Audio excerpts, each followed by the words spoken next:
Guys, here with a new video for the channel. I hope you like it, and if you like it, don't forget to leave your powerful like Supreme God level, comment, and subscribe. Now without further ado, get comfortable. Let's begin. All this story would begin 50 years after the end of the Tournament of Power, in which all the warriors had become extremely powerful beings. However, both Zeno-samas were completely bored, so in that instant they decided to make a second Tournament of Power, informing Daishinkan. Daishinkan, please inform all the universes that they have 1 week to present themselves again with 10 warriors. We'll make a new power tournament. As you command, my lord. I'll inform every god of destruction right now. No, you better summon a meeting between all the universes. Gods of all universes, the great Zeno-sama has organized an emergency meeting. You must be at the Palace of Zeno-sama in 1 hour. All the gods, upon receiving the information, will come quickly. Upon arrival, Daishinkan will step in front of all the other gods.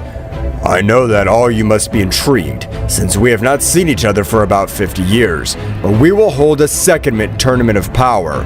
All the gods were surprised to learn that a new Tournament of Power would once again put each other of their existences at risk. But Daishinkan-sama, what's the reason for all this? The deadly level of our universes is even above average. This has been the idea of the King of Everything, so it'll be done in about 1 week. You may retire. Each god would return to his universe, but would be a bit surprised realizing that they needed the help again of the mortals. Beerus and Whis would quickly go to planet Earth, being a little surprised to perceive the power of all the Z warriors. I was a little scared, but we were the winners of the last tournament and we can't lose this time. We have the power to defeat them. It is correct that the power of all the warriors has increased, but the power of all the other warriors must also have risen in a big way. At that moment, Beerus and Whis observed how Goku and Vegeta were fighting in the sea. That's right, both Saiyans wanted to continue surpassing their limits, so they didn't stay behind. Why don't you use the Ultra Ego, Vegeta? Maybe you can't still muster it in its entirety. Shut the fuck up, you insect.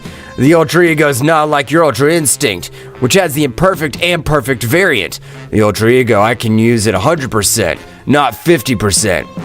I didn't understand anything of what you said, but with that power you won't be able to defeat my defensive Ultra Instinct. At that moment, Beerus and Whis appeared in the middle of both Saiyans. Well, if it isn't Mr. Beerus and Mr. Whis, I haven't seen them for so long. Why are they on planet Earth?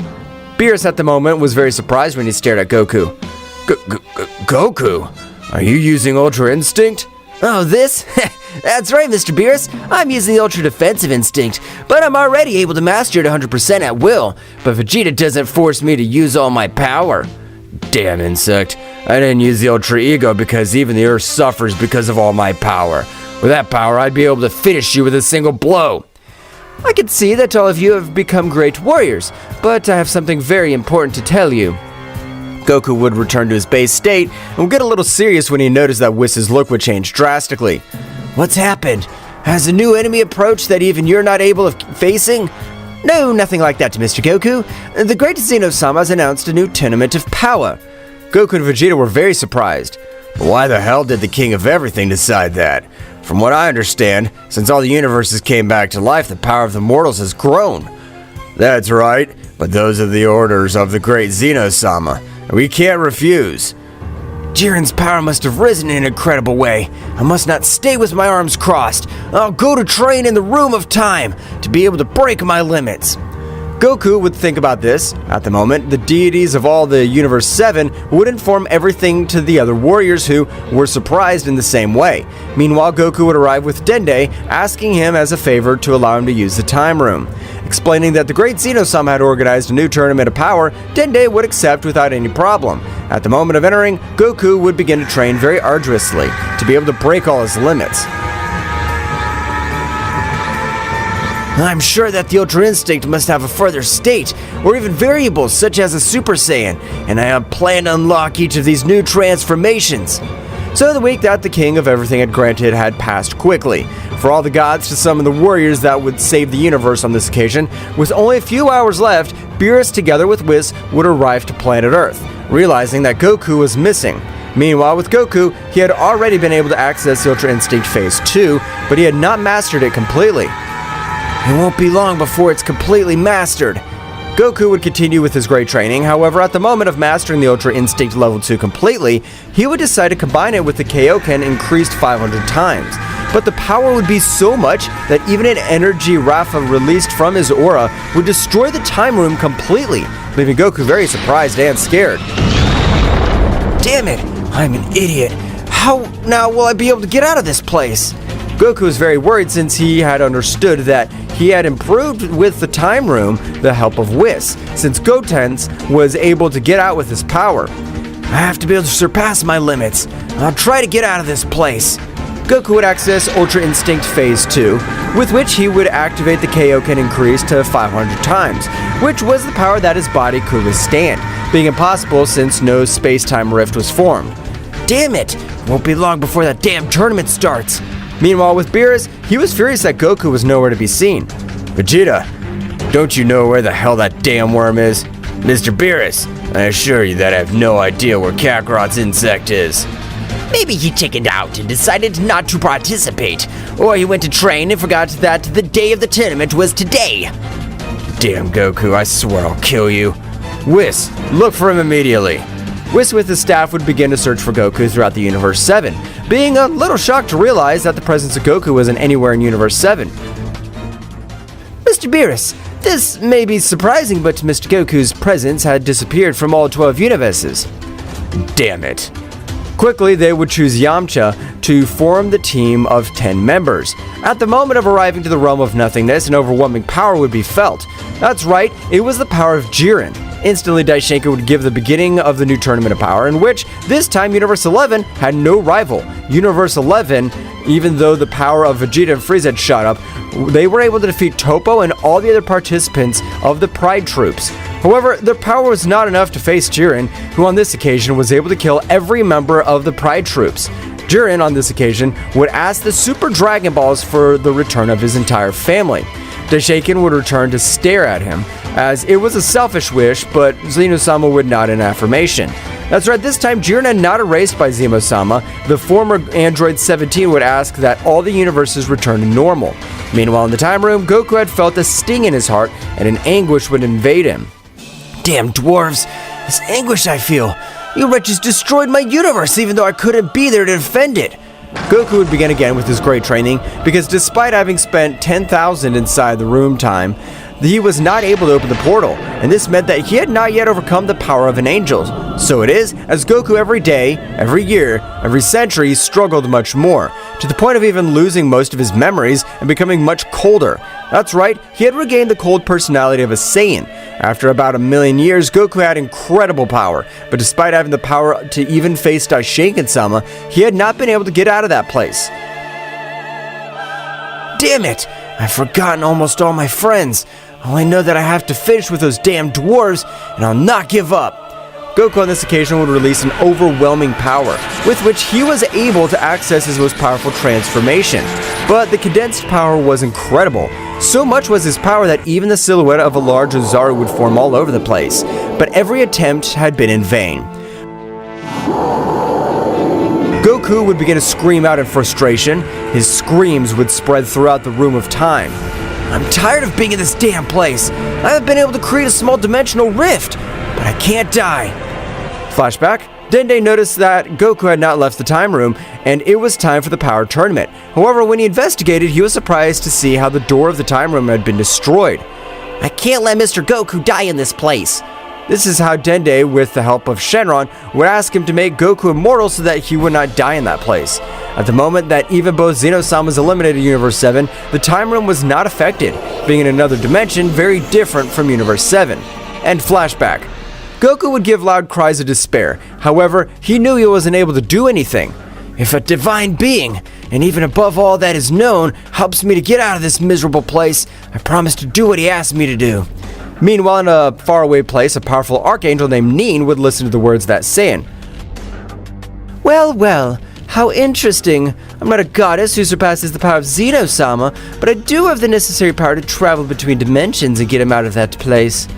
At that moment, Neen would begin to travel between dimensions. At the moment of arriving, a great light would be formed, and from a great portal, Neen would appear in front of Goku, who would be very surprised since it had been millions of years since he had dealt with a person.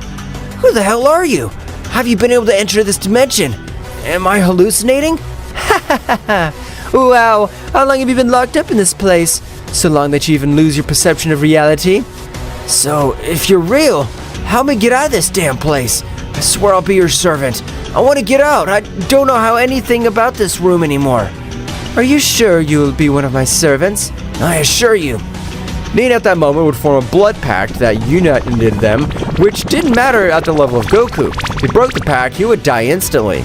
Neen, with the great dimensional power, was able to get Goku out of the dimension, but at the time of leaving, they appeared in the universe that was empty. That's right, both appeared where both belong to Universe 7. Goku at that moment would increase his power a little, being enough to wreak havoc all over this place. I swear I'll kill you damn dwarves! Calm down, Goku. Even though you and I have great power, we must not attract the attention of the king at all. I want to finish him off. I swear I won't let him take my family away from me. How do you know you had a family, if even from reality itself you are lost? The second tournament of power. Zeno-sama eliminated everything I loved. I don't remember them clearly, but the only thing I know is that I'll avenge them. But if that tournament was more than 10,000 years ago, and even in this room, time passes much faster. Seriously, I don't know how he's still alive. It's understandable that he has lost his reasoning. Neen-sama, I know that I'll be your servant, but please, allow me to finish with the kings completely. It's the only thing that I implore you. Of course I'll allow you, but we must do it with caution. I will also wish to take revenge on the whole divine world, so little by little we will have our revenge. Understood, Neen-sama. As you command. What are we supposed to do now? The first thing will be to head towards Universe 11 to finish with the only god of destruction and the most powerful mortal of all the universes. Goku at that moment would take Neen with his great speed began to move through all the universes and even caused havoc in reality itself due to its great power. Goku together with the Archangel Neen were traveling at an incredible speed, so much that all the space where they passed was cracked. After a few minutes, both arrive at Universe 11. Their powerful was so much, after a few minutes, that the deity along with the most powerful mortals felt an incredible pressure throughout their universe. What's this pressure? I'm not able to move freely. Apparently the pressure is the power of a Saiyan, but this should not be possible, since that race was extinct millions of years ago with Universe 6 and 7. Meanwhile, Jiren, who was meditating, felt such overwhelming power, so he quickly went in front of the being that emanated that gigantic power. When he arrived, he was equally surprised to realize that the being in front of him was not part of his universe. How is it possible that a subject from another universe is alive? At that moment, Toppo would arrive with all the others, being surprised when realizing that it was Son Goku, but since both had fought previously. But if it's Son Goku from Universe 7, how's that possible? Your whole universe was destroyed. You must have died too. That's of no importance. But you, Jiren, you had the Super Dragon Balls in your power. I don't know what you wished for, but you were selfish with all the other universes. Saiyan, I don't care how you survived.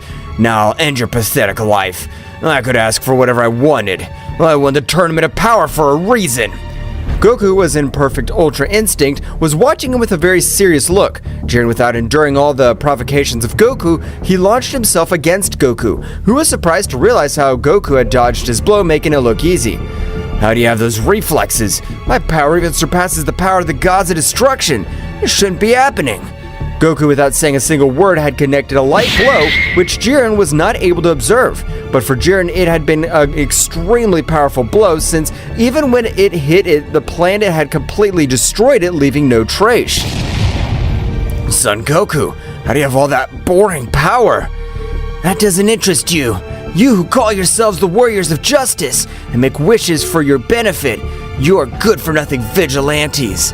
Topo, angry, would change to his form of God of Destruction since he felt the incredible presence that was coming from the whole body of Goku. At the moment, Topo would throw a great destructive energy, but at the moment of making contact with the aura of Goku, the energy would vanish completely. That's right, the simple aura of Goku was so powerful as to disintegrate even the power of a God of Destruction. Jiren at that moment would recover from the blow, throwing himself towards Goku. However, it was not completed but for Goku to dodge and block each attack of Jiren. Topo would also support Jiren, but even between the two, Goku was far superior to the Warriors of Justice. Goku would release some of his incredible pressure, with which he had made Jiren and Topo fall to their knees, not allowing them to move. Wow, guys, I thought you could withstand the pressure of 3% of all my power, but you've been defeated by my simple pressure. I really thought the most powerful mortal of the 12 universes and who won the Tournament of Power was more a powerful being. Dang it. I can't move. What the hell is this guy? Son Goku's always had great power, but he wasn't this amazing. What happened to him? At the moment, Goku would charge a great sphere of energy. At the moment of Vermouth arriving to the place, he was able to observe a gigantic explosion in all his universe, observing how his two more powerful warriors had been defeated without difficulty by the being that he had in front of him. What happened? How are you able to eliminate the two most powerful warriors of Universe 11? However, at that moment, Vermouth would be surprised to notice that the Saiyan of Universe 7, remembering that he was the best warrior of Beerus, even being on par with the God of Destruction. But you're Goku from Universe 7. This can't be possible since your universe was destroyed thousands of years ago. Dang you, you dare to say that my universe was destroyed. I will forgive you for that. Goku at an incredible speed was able to connect a great blow to Vermouth, which made him fall to the planet, crashing heavily. I, a Saiyan who always looked for the welfare of others, I was not able to protect my universe. Now I'll finish with every divine being in revenge for my universe. But that won't be possible because the power of the father Daishoken-sama is far beyond his imagination, not to mention the power of the great Zeno-sama. You haven't seen my true power, but just to give you a little idea, this is only 3% of my power. Margarita would be very surprised by Son Goku's words. However, instantly Vermouth would raise all his power, causing some calamities through the universe. I swear that I'll finish you, Saiyan. I have trained for all these thousands of years not to stay behind the power of Jiren, but now I use this power to finish you. Vermouth had launched himself against Goku, beginning to exchange hundreds of blows at high speeds, but Goku was only playing with the god, who was able to use every last drop of his energy. Meanwhile, with Margarita, in that instant, he was able to observe Nin being very surprised and terrified. But you're our elder sister, Nin-sama, daughter of the great priest, a super goddess of destruction. So you are called the Supreme Archangel.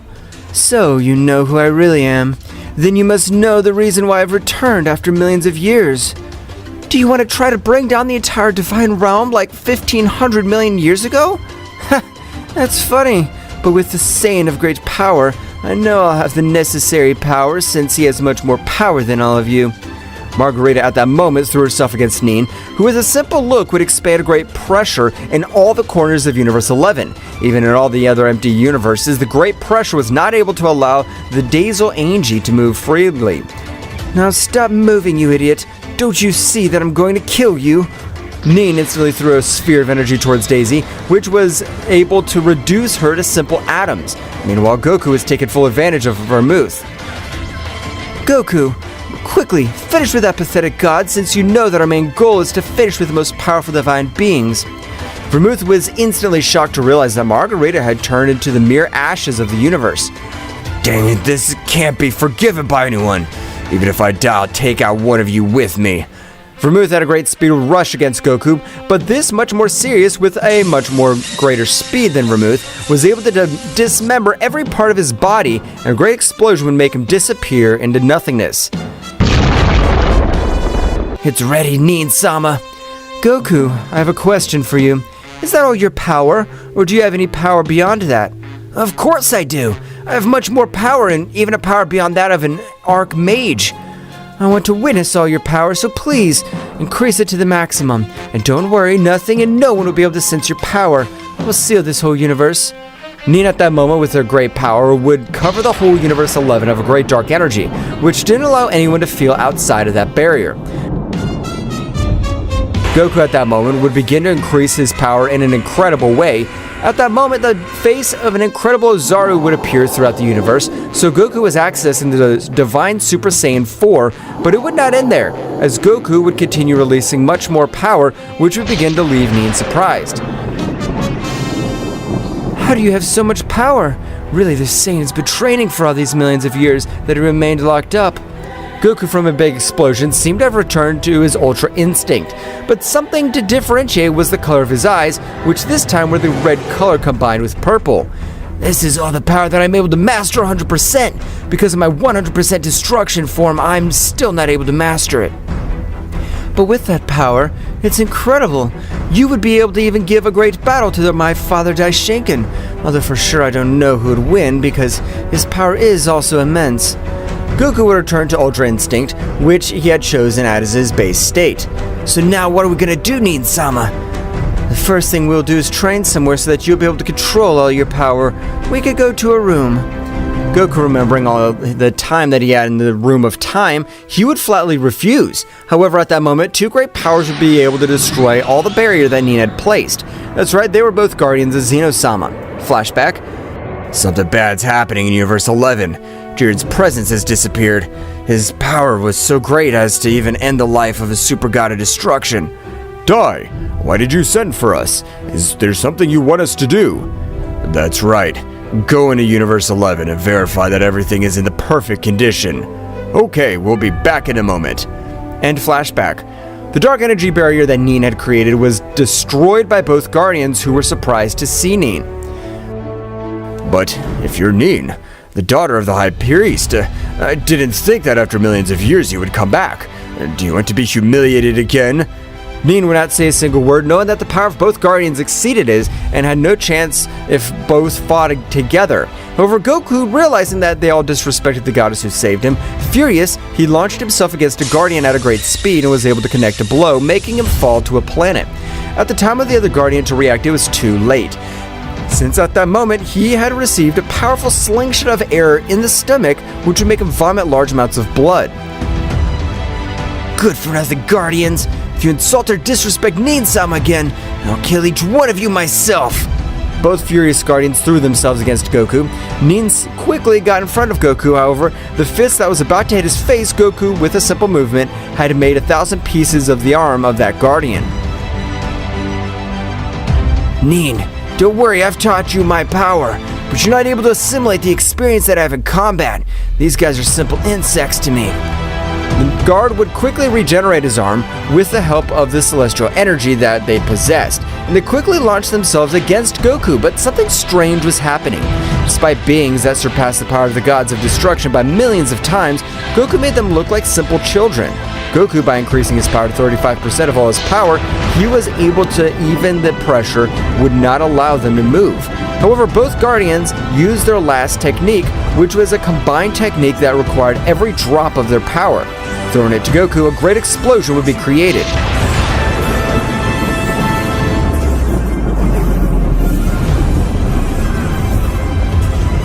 Nin, we don't know how you were able to get such a powerful guy to be your ally, but we're done with him. You're now. Goku's dead. What a technique was a galactic level. But at that moment, a lightning would move through the place, being able to end the life of both guardians. Meanwhile, in the realm of everything, Daishinken was not able to observe anything because the incredible pressure of Goku was even able to form a dome of energy, but he was still able to feel how that vital energy of both guardians had disappeared completely. What's going on? I also have to have myself verify that everything's in order, but I will raise my power a little so as not to be caught off guard. The great priest Daishinken would expel a great part of his power, making everything around him tremble.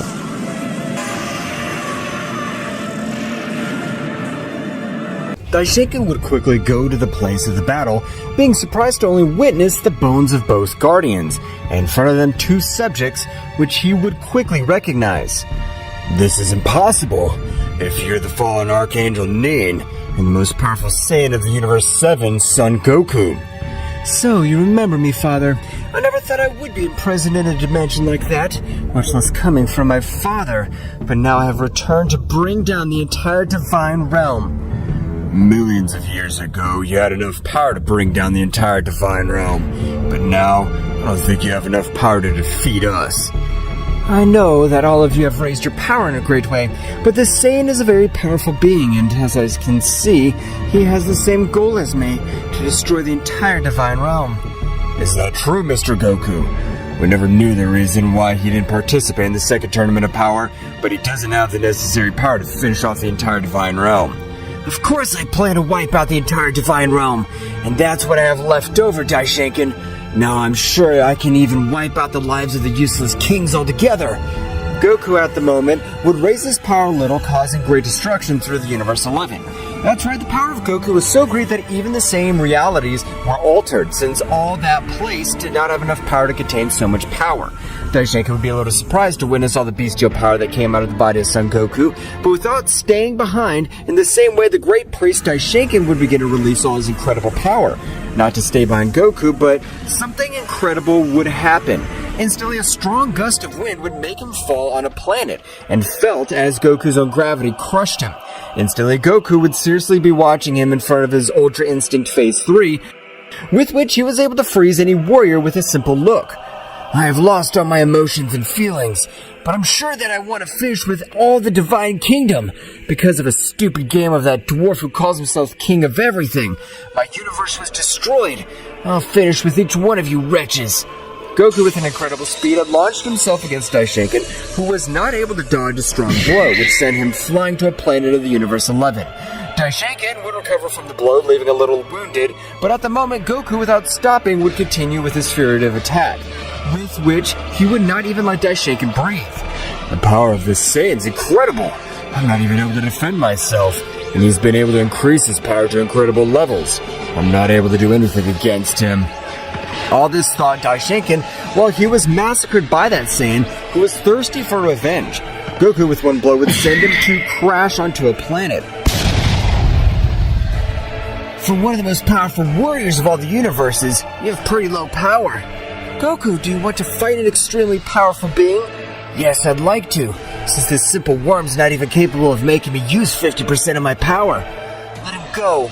According to the story millions of years ago, there was an extremely powerful being who had never known defeat, and he decided to be sealed in the kingdom of everything, until a being worthy of all of his powers appears, and something in me says that his being exists. So if you let him go, I'm sure that they will go to this guy. Are you talking about Kimura? So it's all true. There's a being who's never known defeat. You're in luck, priest. That's the only reason I let you live, so you'll be able to make me fight with that powerful guy. Never even though you have all that power, you won't be able to touch the mighty Kimura. His power knows no limits. It's impossible for a Saiyan like you. It was said that it's impossible for a simple Saiyan to rise to the top of all 12 universes. And look, I was even able to sweep the floor with you. You good-for-nothing priest. Goku at that moment would grant him a powerful enough blow that would send him to fly through hundreds of dimensions, which would connect with the Kingdom of Everything. At the moment of arriving, he would crash into the palace. Being out of combat, the great Zeno-sama, upon realizing how his castle had been shaken so abruptly, would decide to go out to observe what had happened. Zeno-sama would raise one of his hands, with which an incredible power would begin to run through the whole body of Daishinkan. That's right, Zeno-sama was transmitting a great power, with which he was able to return the vital energy to the priest. A moment Daishinkan regaining consciousness, he would be very surprised to realize that he was in front of his lord. My lord, I thank you for your help. I didn't think that I would be defeated by that simple mortal. His power is incredible. I apologize. I don't understand anything of what you're telling me. You arrived here with a powerful blow, and it was so powerful that you even shook my castle. So explain to me what happened. Daishinkan instantly began to explain everything that happened with his Saiyan son Goku and the Archangel Nin, which made Zeno-sama look very serious, since he knew that none of this was good, knowing that even Goku, who was once his best friend, had a power comparable to that of ending the lives of both his guardians. My lord, Son Goku wants us to awaken Kimura. Zeno-sama, much more serious, would stand next to Daishinkan. That won't happen in any possible way. The power of that Kimura possesses, I'm sure he would be able to pulverize Son Goku with a single blow.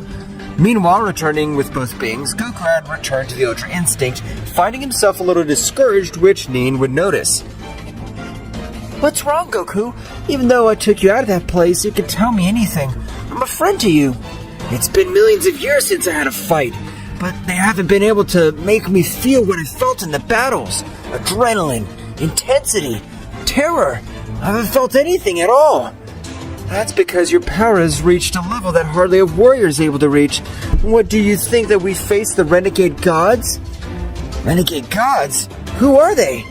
The renegade gods are the gods who possess the necessary power to end the life of a king completely. What if we invade their dimension? What did you say, that they have the power to end the life of a king? I'm interested in that.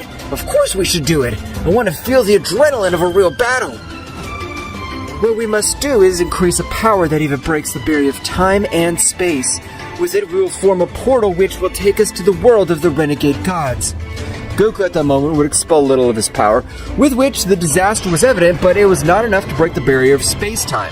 Goku, much more serious, would tighten his fists, with which he would be able to activate the Kaioken increased to 1,000 times, with which he was able to break the barrier of space-time. However, with all that bestial power, had been perceived by the beings of the Kingdom of Everything, which were very surprised to realize all this incredible power. This is bad. I'll have to merge with my part of the future. At that moment, the other Zeno-sama would appear in front of them. What's going on? What was all that trembling that was felt?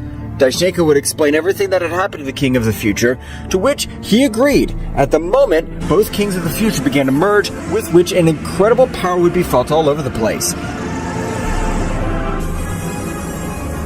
However, at that precise moment, the power of Goku and Neon would be felt. The power of Goku and Nin would disappear as they arrived in the dimension of the renegade gods. After a few minutes, Goku and Nin would arrive to an infinite space in the same way. But something to differentiate was the incredible power that could be perceived in this place.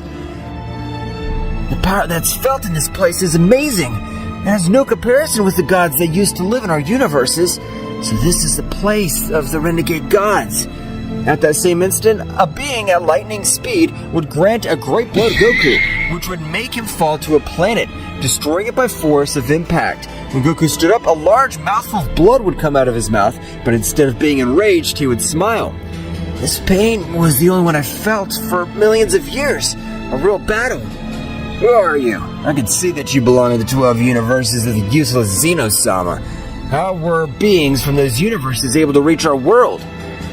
Isn't it obvious? We're beings that surpass the power of the king at all.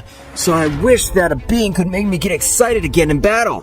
What an idiot subject. This place will be your grave, since no one's capable of facing us. There's only been one being who made us flee, and his name is Kimuru.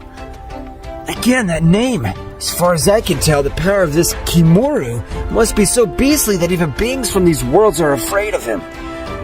Niora, which was the name of the guy, at a great speed would begin to give a beating to Goku, who instantly was not able to do anything at all. However, as the battle went on, he was matching the speed of his opponent. At the time, Niora would receive a big blow which made him spit blood, falling to his knees badly wounded.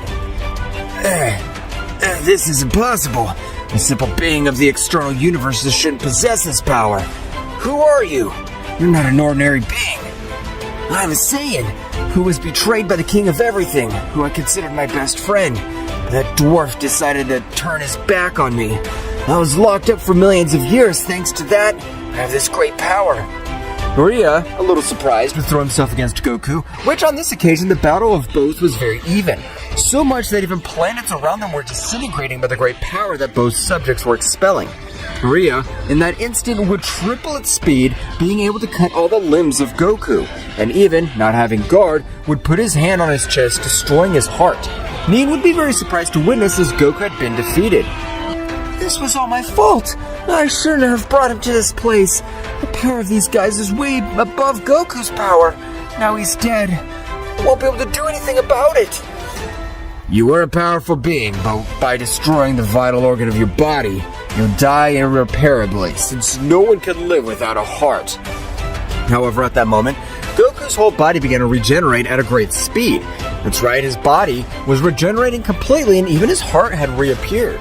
Nuria was not able to dodge a powerful blow, which on this occasion had made him bleed too much, and he had even felt how that blow took his life.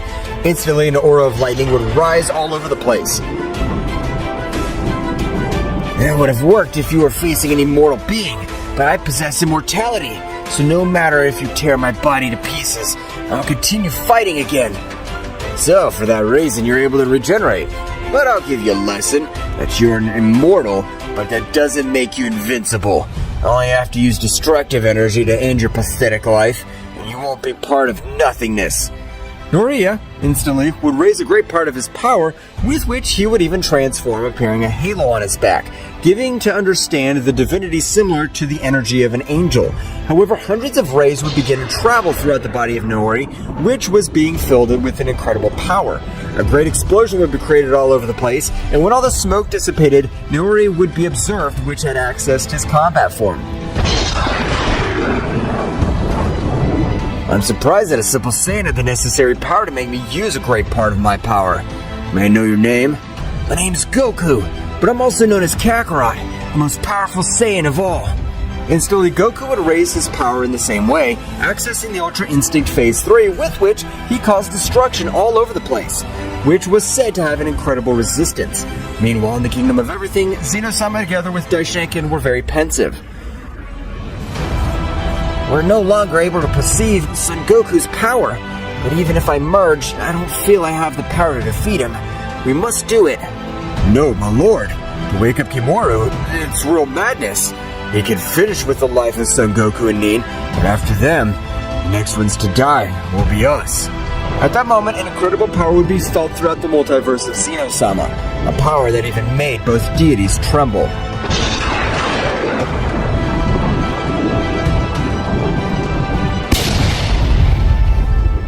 An incredible power was being released throughout the Kingdom of Everything. So much was his power that, with the simple pressure, he even made the two most powerful beings of the multiverse fall to their knees. That's right, the incredible Kimura had awakened from his great dream of millions of years. A great chaos would be caused by all the universes, because the power of this warrior was from another dimension. Could this Kimura be awakened? But what happened? Why did he wake up so suddenly? I don't know, Daishinkan, but even if we who are fused, we're not able to move freely. At that moment, a guy with a normal appearance would stand in front of them, but his whole body released an incredible dark aura. So much was his power that he stood in front of both deities. He didn't allow them to breathe. Oh, I'm so sorry. I thought they had increased their power after these millions of years, but you're still the same trash I remember. Kimura-sama, what can I do for you? That does not interest you, but I'll tell you this. I have felt a strong power, and I want to face that great power. Do you know who it is? Daishinkan would be very surprised to know that Goku's power was so much that even Kimura was able to perceive it. Meanwhile, with the battle of Goku and Nora, the battle of both warriors would become very even. But Noira's power was, with each passing minute, beginning to diminish greatly. At one point in the battle, Goku was able to hit Noira's stomach with a big punch, which would send him to a planet to crash. When he stood up, he would vomit large amounts of blood and his eyes were totally blurred. I can't believe it! Goku's power is so great that he can even make a rebel god kiss the floor. This can't be happening. The power of this Saiyan must be nothing compared to my power. I can't assimilate it. The damage he's caused me is unbelievable. Goku at that moment would appear in front of him. Goku, without any expression, would pierce his hand, tearing out his heart, taking Nora's life completely. Instantly, he would throw a large sphere of energy which would begin to reduce him to simple atoms. That god resolved to be much more powerful than Daishinkan's garbage, but he wasn't powerful enough to make me use 100% of all my power. Do you still have much more power, Goku? That's right, Nin, but there hasn't been a being that can make me use 100% of all my power. But I have a great intrigue with the guy named Kimura. Goku would return to Ultra Instinct, beginning to explore all the universes of the rebel gods. But at that moment, a great catastrophe would be felt even to that place. That's right, the power of Kimura was so much that it would even make Goku put a serious look. A god in the form of fire, which was approaching, would fall to the ground of a planet by the impression, and by the incredible pressure, Goku had not noticed its presence because its incredible power completely overshadowed it. Kimura, how the hell have you released so much power? Your power, instead of decreasing after millions of years, has increased. This is incredible power belonging to Kimura. I have nothing to do when facing these simple gods because even though they are very powerful, they're not able to make me use all my power. I'll be a waste of time. Goku would hold Nin again, and with his dimensional change, would begin to go to where that being was releasing his incredible power. But when he arrived, he would be surprised to realize that Kimura was not releasing his power, giving to understand that bestial power was his base state. Kimura was not releasing his power. Kimura would release that two beings had arrived. At that moment, Nin would fall to the ground without being able to breathe. Goku would quickly throw a large sphere of energy so that Nin would be able to move. While Goku walked towards Kimura, he would return to observe Zeno-sama. When I fight with this guy and release all my power, I'll finish you cursed. You dared to kill my whole family. I'll never forgive you for that. At that moment, Goku was face to face with Kimura, who was in awe because his pressure was not able to bring him to his knees. As far as I can tell, you must be the guy who was able to make me wake up after millions of years. So you've been able to sense my power. That's interesting, since I always keep my power at a state of rest. You can't hide all your power, much less from me. I'm much more powerful and I'm able to sense all your sea of energy. You're more powerful than me. Don't make me laugh. I've been training for millions of years because I got trapped in a damn room.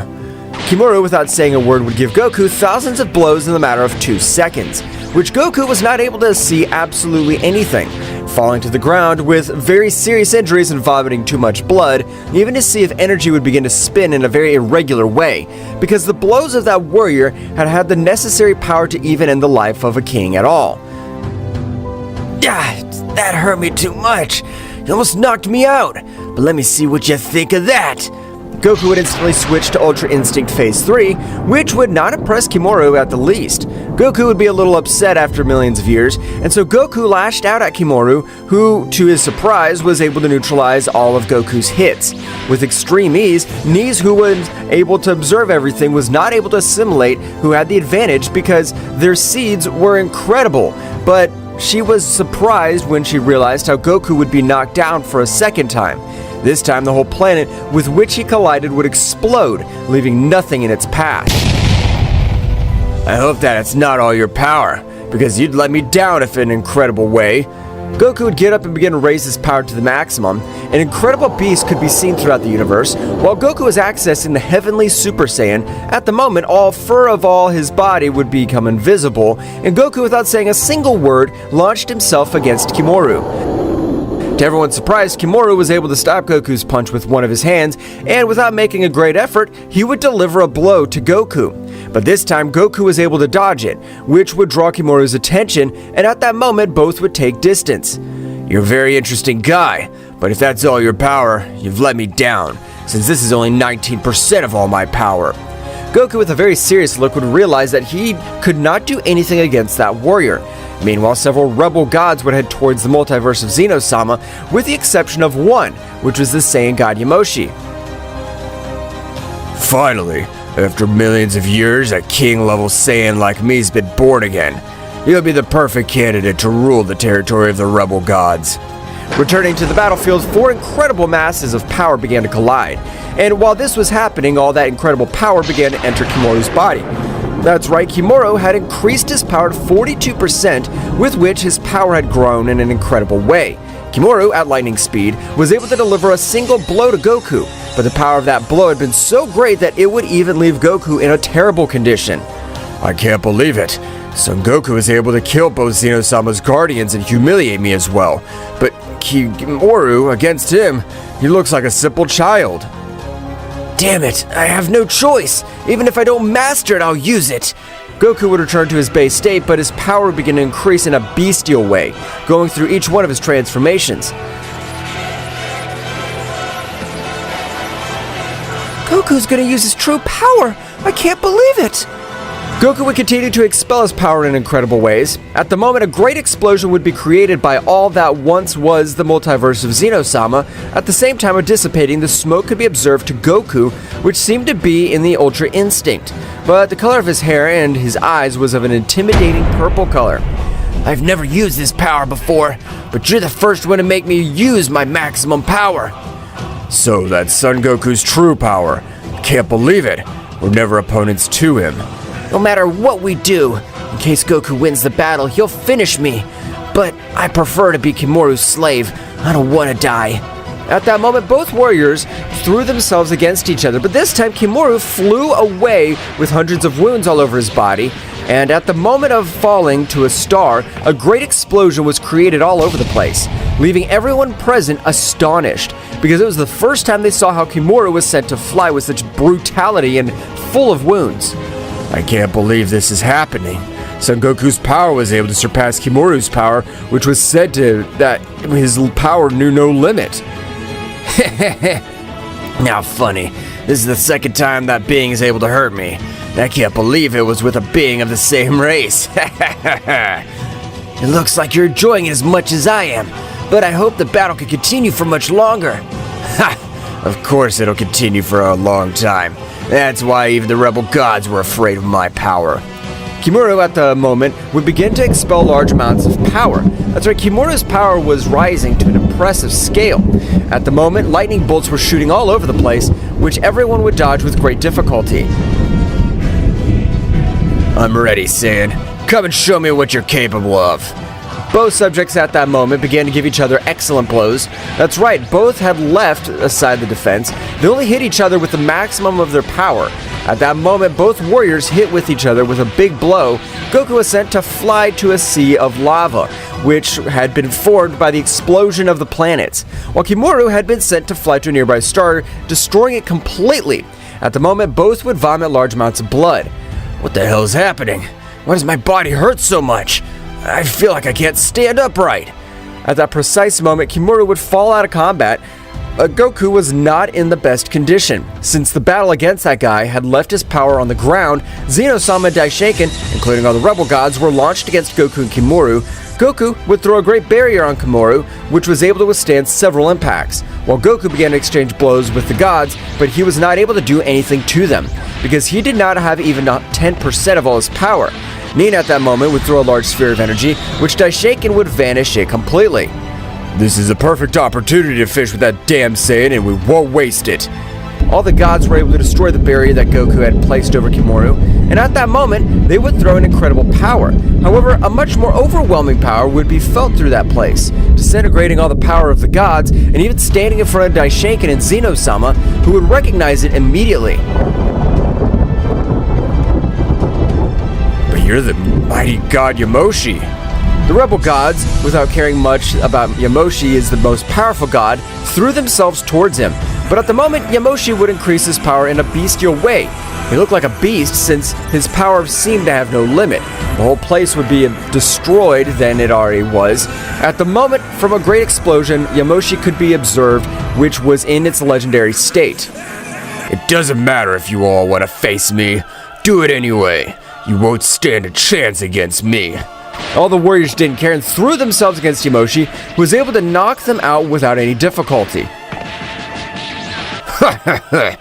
You're still mere children compared to my true power.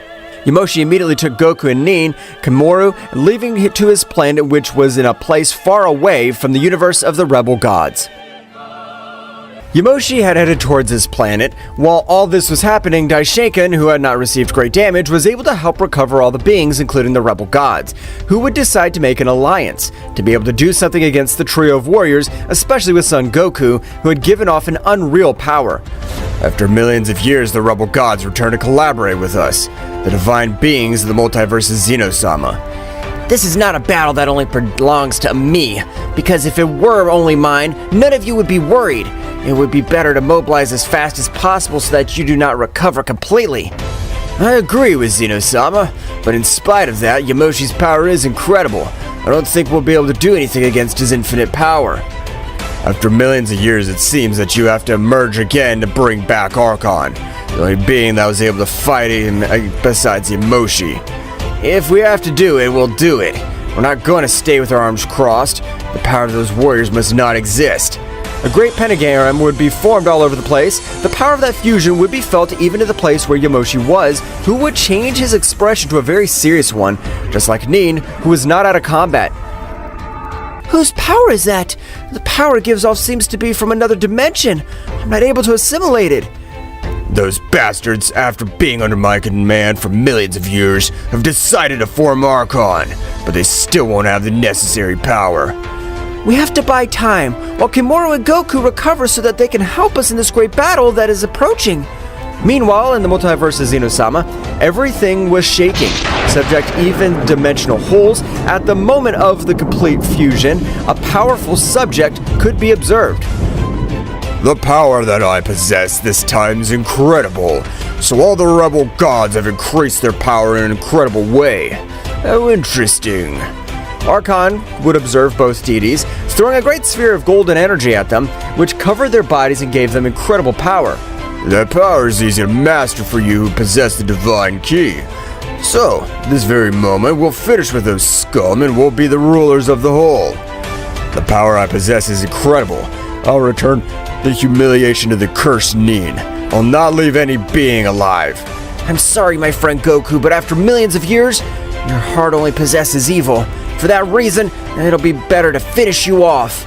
At that moment, the trio of warriors were heading with great speed towards Yamoshi's territory, which was far away from everything. But after a few minutes and they were able to arrive, they were not able to enter because a powerful barrier didn't allow them to pass through. Ha ha ha! A simple barrier will not be able to contain us. Receive this! Archon, with a small power-up of his power, would throw a tiny attack, but the condensed power was incredible. The attack would be powerful enough to destroy the barrier completely, which would leave Yamoshi very surprised. Damn it! The power of that fusion's risen in an incredible way. Goddess, will you be able to face the king and his guardian at the time? I'm sorry to disappoint you, but I don't have the power to face my father, let alone the king at all. This is bad. We need one of us to wake up, because if we don't, we'll die in this very place. At that moment, large amounts of negative energy would begin to cover the whole body of Kimura, who had been able to wake up, being very confused because he didn't know where he was. Seems I've lost for the first time. But what the hell is going on? I feel three big powers heading towards this place. At that moment, Kimura would be even more surprised when he saw Yamoshi. But Yamoshi, I thought you were dead. You're the first one to make me use all my power. But tell me, what's going on? This is not the time for explanations, but the gods and kings of everything, when they realized that you and Son Goku are on the verge of death, they tried to finish you off. Those damned ones. Whose three powers are they? They're the beings of the kingdom of everything, and the fusion of all the rebel gods. So count on your help since the power of the three of them has shot up in an incredible way. Instantly, the trio of warriors would arrive for Yamoshi. Yamoshi, you being the most powerful of us, you prefer to turn your back on us. This will not be forgiven. We'll finish you off in this very place. Damn, Nin. You made that pathetic Saiyan be able to crush me. I don't care that you're my daughter. I swear I'll make you suffer in the worst way possible. Yamoshi immediately began to access his legendary state, which was able to withstand much of the energy charge. But unlike the previous time, this time the power that Yamoshi was accumulating was a barbarity, being so much that it would even create several destructions by the universes of the rebel gods, which were said to be indestructible. You, Kimura, you'll face me. You'll no longer be sealed, and you'll only sleep for millions of years. At this moment, I, Zeno-sama, will finish you once and for all. Archon would rush against Yamoshi. Both began to collide their fists at high speeds. At that moment, Zeno-sama and Daishinkan were launched against Kimura, since between the two of them would be able to have much more advantage. At that time, would quickly go to Goku, trying to wake him up, but it was impossible. Meanwhile, with the battle of Archon and Yamoshi, the fight seemed to be very evenly matched, but I was not able to see a clear winner, because both were connecting blows of incredible power. On the contrary, since Daishinkan and Zeno-sama at every moment of the battle were putting Kimura in great trouble, at the time of a big blow they would send him to fly back to a planet. Damn it. If I had all my power, I'd been able to finish with these bastards. My body hurts too much since the battle I had with that Saiyan. Kimura, without giving importance to this pain, would begin to exchange blows with both warriors, but his power was decaying in incredible levels. So much that even Daishinkan alone was able to give him a beating. At that moment, he would throw a great blow and a powerful attack, which would create an incredible devastation all over the place. Kimura had been completely defeated. Damn, I don't have the power to face them, but he was able to defeat them. Demonic healing activation. Kimura, before being out of combat, was able to receive a demonic technique, which would make the whole body of Goku begin to restore quickly. At that moment, the three warriors were launched quickly against Yamoshi, which was not able to do anything. Instantly would create an explosion with his own body, but Archon would use a large barrier to protect from the explosion. Yamoshi would fall to the ground on the verge of death. Nin, run away! The power of these guys is incredible. Son Goku has not been able to wake up. Archon would stare at everyone approaching Nin. It's a pity that such a beautiful goddess like you dies, but you chose the wrong side. Die! No, Archon-sama, please don't kill her. I want to be the one to kill that damn traitor. I'll humiliate her in the worst way possible. Nin, before she could say anything or even defend herself, she would be massacred by a rain of blows, which she was not able to see. Daishoken, after humiliating her for about 10 minutes, would make her fall to the ground, being dragged by several mountains. You're nothing without that Saiyan. Now that he's not there to protect you, you're not able to give me a single scratch. You're a disappointment to everyone. Now die! Daishoken to be a few centimeters away from connecting his final blow, a powerful blow that would send thousands of kilometers flying. So much had been the power of that blow that when Daishoken hit a planet, it would destroy it completely. At the moment of an incredible pressure would be felt all over the place. That's right, Goku had been able to wake up in front of everyone. Thank you for giving me the time to recover. Now you can leave everything in my hands. I'll take care of finishing with these cursed subjects, especially with the beings of the kingdom of everything. Zeno-sama, when observing Goku directly, he would feel a shiver run through his whole interior, because the pressure that Goku was releasing was on the level never seen before. At that moment, Daishoken would recover from that furitive blow, but he would come out with a few wounds. Well, your power is incredibly high compared to the last time, because with that blow I would have ended your life. Daishoken would say to himself, The blow that damn Saiyan gave me was unreal power. I felt like my life was being taken away. I shouldn't trust myself since he's capable of ending my life. At that moment, a red pressure would be neutralizing Goku's pressure a little bit, and in the same way, Archon would stand in front of Goku.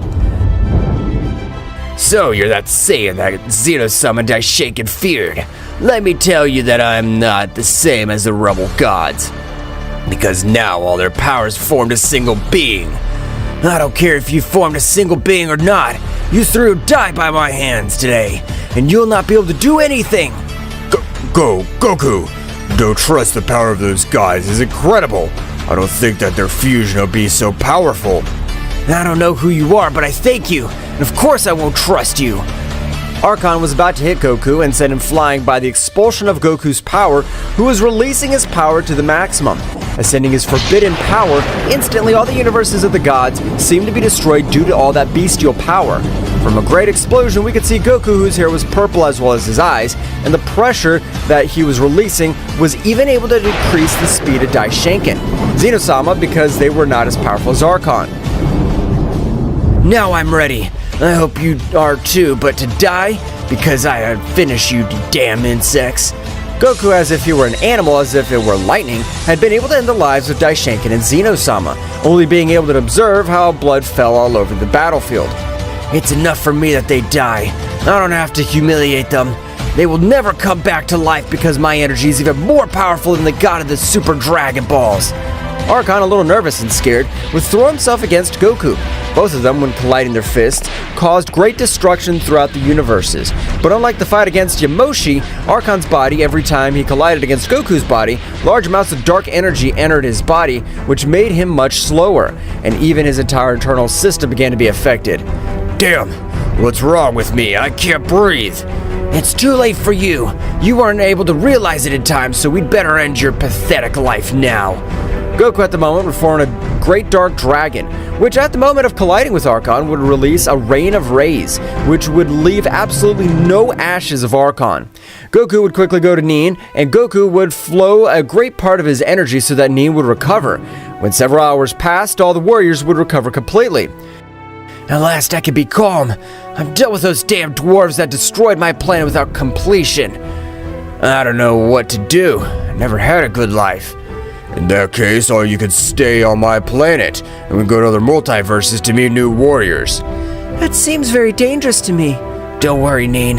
I'll always protect you, and we are Saiyans. Our fighting instinct always takes us over. That's how Goku and the others made a great team and even went into universes they had never visited before.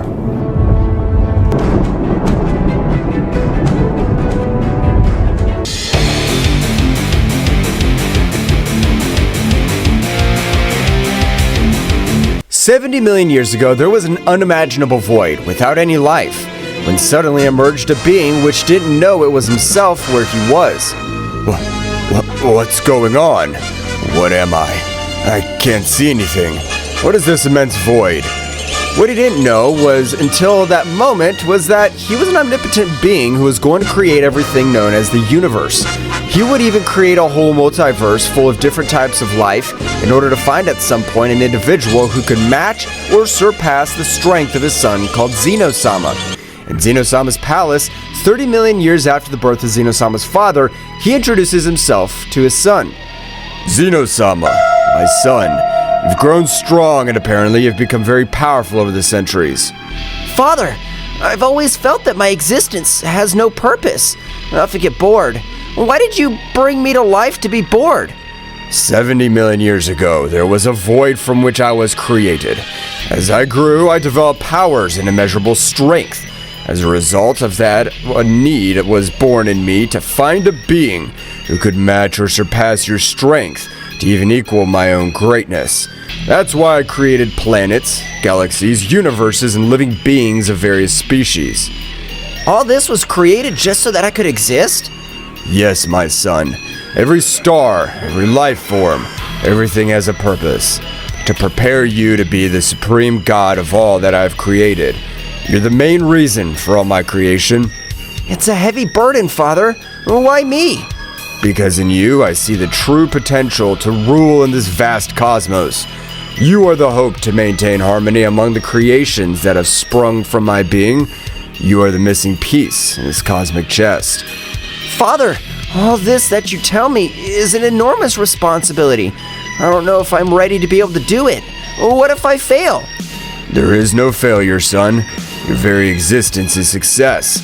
Every moment in your life has molded you into the supreme being that you are. I trust you will fulfill your destiny. What about you, Father? What role do you play in all this? My role is to guide you from the shadows, to watch you fulfill your purpose. Finding balance in the universe is a task that requires your leadership. I'll be here, in the darkness, watching you carry out the mission I have given you. I understand, Father. Leave everything in my hands.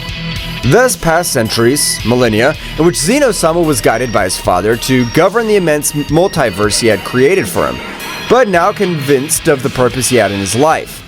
In the present time, 30 million years after the conversation that Zeno-sama and his father had, in one of the universes created by Father Zeno, on a planet called Earth, Kakarot and Vegeta were training together with Whis and Beerus after having faced very powerful beings.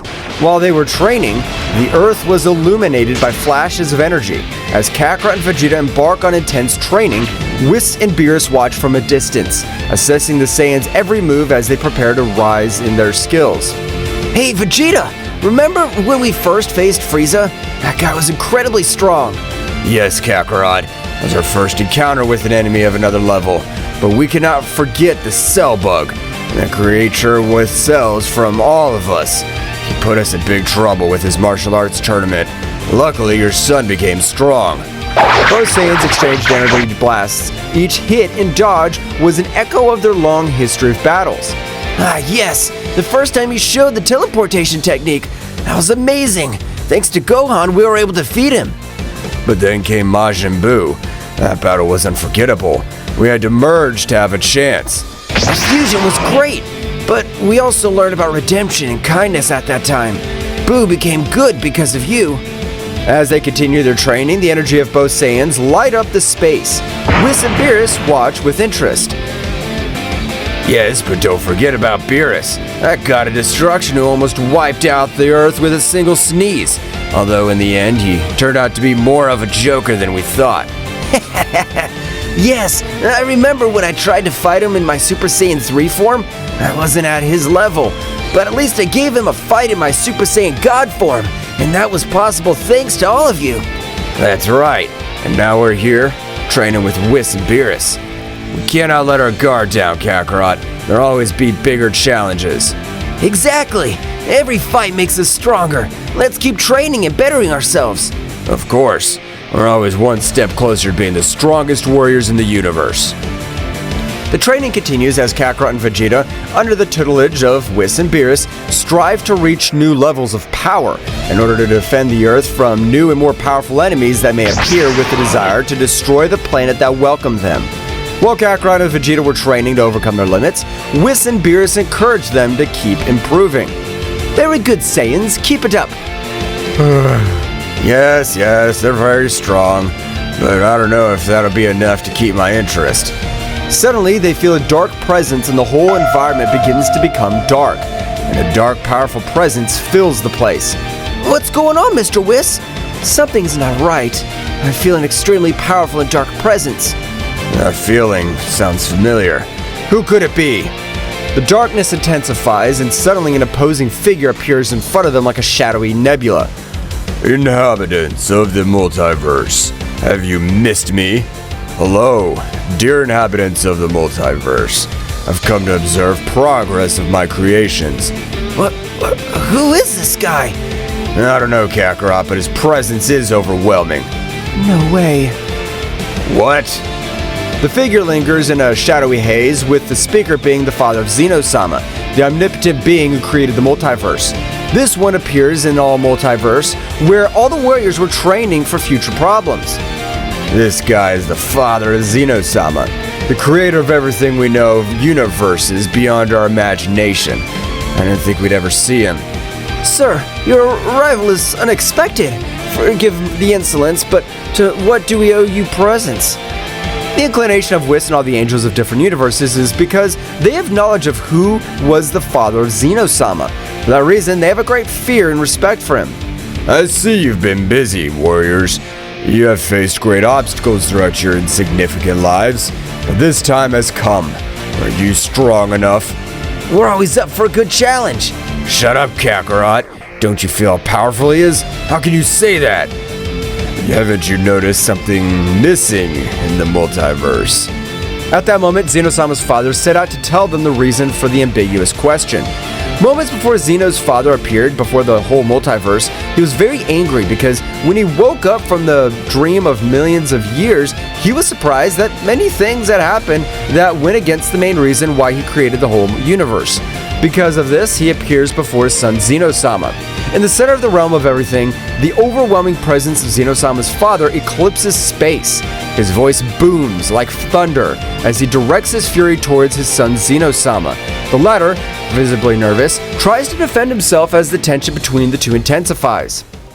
Zeno-sama, you failed in your duty as Supreme God. All the warriors of the multiverse have overstepped their bounds and now dare to call themselves gods. Gods? This is unacceptable! Father, I understand that this is all being misunderstood, but... There's no excuses, Zeno-sama. Your lack of authority has allowed inferior beings to rise above us. How dare you let them usurp the title of gods? I'm sorry, Father. I did not intend for things to come to this point. The anger in Father Zeno's voice increases. His tone becomes more defiant and contemptuous. Your intention? Your weakness has sullied the name of our divinity. The only god here is me, and no one else should dare to call himself that. No one! Father, I understand that I'm in your debt, but we can find another way to restore order. Father Zeno's response is an explosion of contempt and fury. You do not deserve the title of God at all. Your weakness has tainted my creation. Because of your incompetence, I must restore the balance, even if it means getting rid of you. What? Father, please don't do it! There's so much I can still learn and improve! I can fix all of this! Zeno-sama's imploration is lost in Father Zeno's cold determination. It is already too late, Zeno. Weakness must be eradicated from existence for true power to prevail. In an instant, Zeno-sama's father unleashes a blast of devastating energy that engulfs Zeno-sama and begins to tear him to shreds as he screams in pain. No, Father, please! Ah! Order has been restored. No one else will dare to challenge my supremacy. I will now take it upon myself to reestablish balance through my creation. In the present day, in front of the terrified warriors, due to what Zeno-sama's father had informed them what had happened to his son Zeno-sama, a being they all adored and feared. You insignificant beings now understand. Because of this, I will destroy all the timelines and universes that exist. I am a divine being, omnipotent, and I can do it. But I will give you a chance to fight for your lives. So I'll organize a tournament in which the strongest warriors of the entire multiverse will participate so that the power will prevail. Earth 2024. What? This can't be true. Do you think we can face something like that, Mr. Piccolo? Oh? We'll have to train a lot physically and, above all, mentally. The idea of a tournament piques his interest, seeing the opportunity to test his own power and perhaps become even stronger. Thraxis Nocturne. Planet sunk in the shadows. A tournament, eh? Well, I'll show that true power is not limited to divine beings. I won't let them destroy our future. I will fight in that tournament and protect my own. A tournament with the strongest warriors, huh? It'll be my chance to show that the Saiyans are not insignificant beings. We will see who is truly divine in this tournament. My empire will prevail. A competition between the strongest. Interesting. I was showed that the Metacoolers are superior in all universes. Nigerian, a world with perpetually cloudy skies where storms of dark energy lash the surface. Father, this tournament will be the perfect occasion to show you that my power surpasses yours. Perfect. I'll show my true power and wreak havoc in every corner of the multiverse. Destruction in a tournament. What a magnificent combination. I will be the ultimate warrior and subdue all under my rule. Let's fight. This tournament will be my stage to demonstrate the power I've obtained. Dracoria, homeworld of the humanoid dragon warriors and the descendants. The threat of destruction is overwhelming. My fire may not be enough to face its dark omnipotence. A shadow that threatens to destroy everything. My ability to manipulate the darkness may not be enough. Even with my swordsmanship, facing an omnipotent divine being will be an unparalleled challenge. This divine being has the power to destroy everything I love. My fire will be my defense. A divine threat. My control over thunderstorms will be enough. This will be a challenge like never before. After seeing the various emotions and thoughts of the main participants of the tournament, Zeno-sama's father begins to explain the rules of this supposed tournament. Minimal beings. The rules are simple. The tournament will be to the death. It'll be held in a timeless space where the laws of time and physics are temporarily suspended. The only way to eliminate an opponent is to make his heart stop. It is by killing him. There's no other way. In this tournament, it is either you or your rival. There's no limits on the use of skills.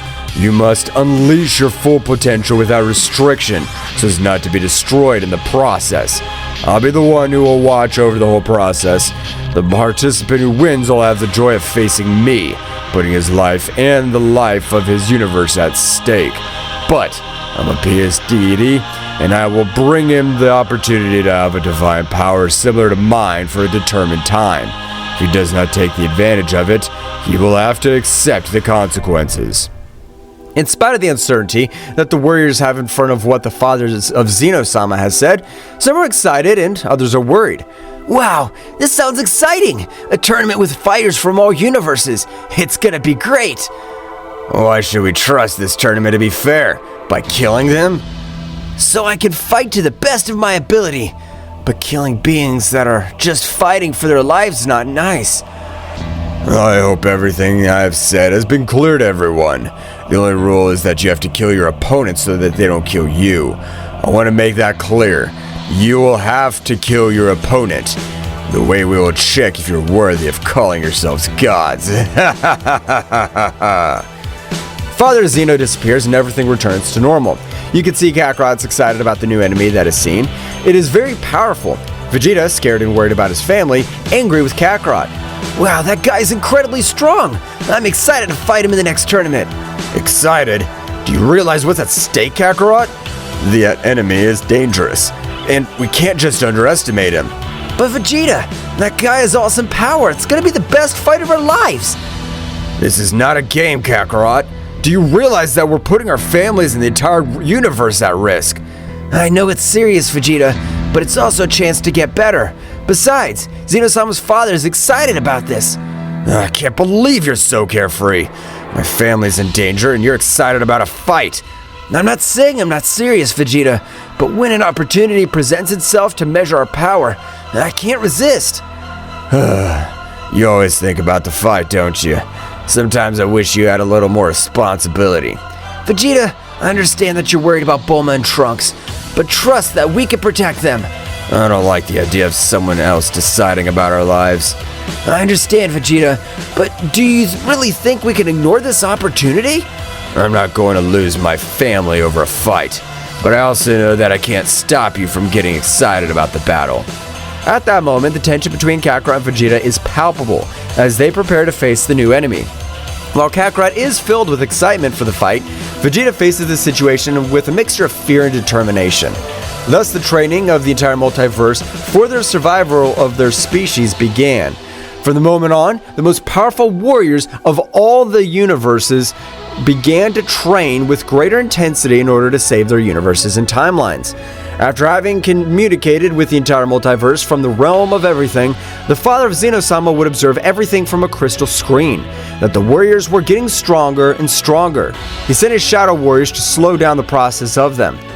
But what is this feeling that stirs my supreme being? A mixture of fascination and disdain. It's inevitable that mortals yearn for more, that they aspire to surpass their boundaries. Yet some of these warriors are reaching levels I cannot allow. Their power threatens the balance I've established. It's enough that they're mere participants in my tournament. They must be contained. They must be eliminated before their ascensions endanger the stability of my creation. My shadow warriors, creatures of the shadow and executioners of my will travel throughout all the universes. They'll be my instruments to stop these reckless advances. I will not allow the power of these warriors to grow beyond the limits set by my divinity. Father Zeno, we're here to receive your orders. Shadow creatures, my loyal enforcers, the time has come.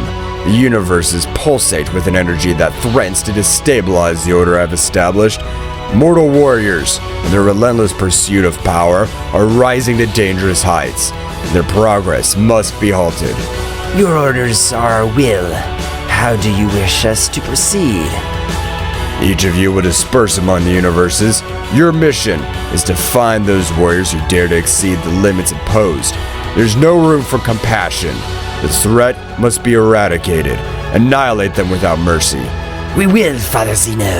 No warrior will be strong enough to defy your will.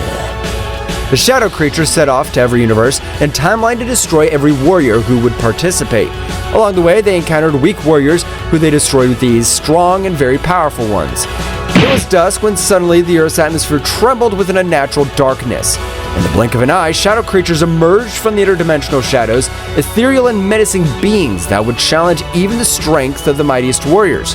Kakarot and Vegeta, training on the vast battlefield of Earth, sensed the arrival of an ominous presence. Shadow creatures, their ethereal forms and eyes burning with the intensity of darkness, materialized before them. What are you? We are servants of Father Zeno.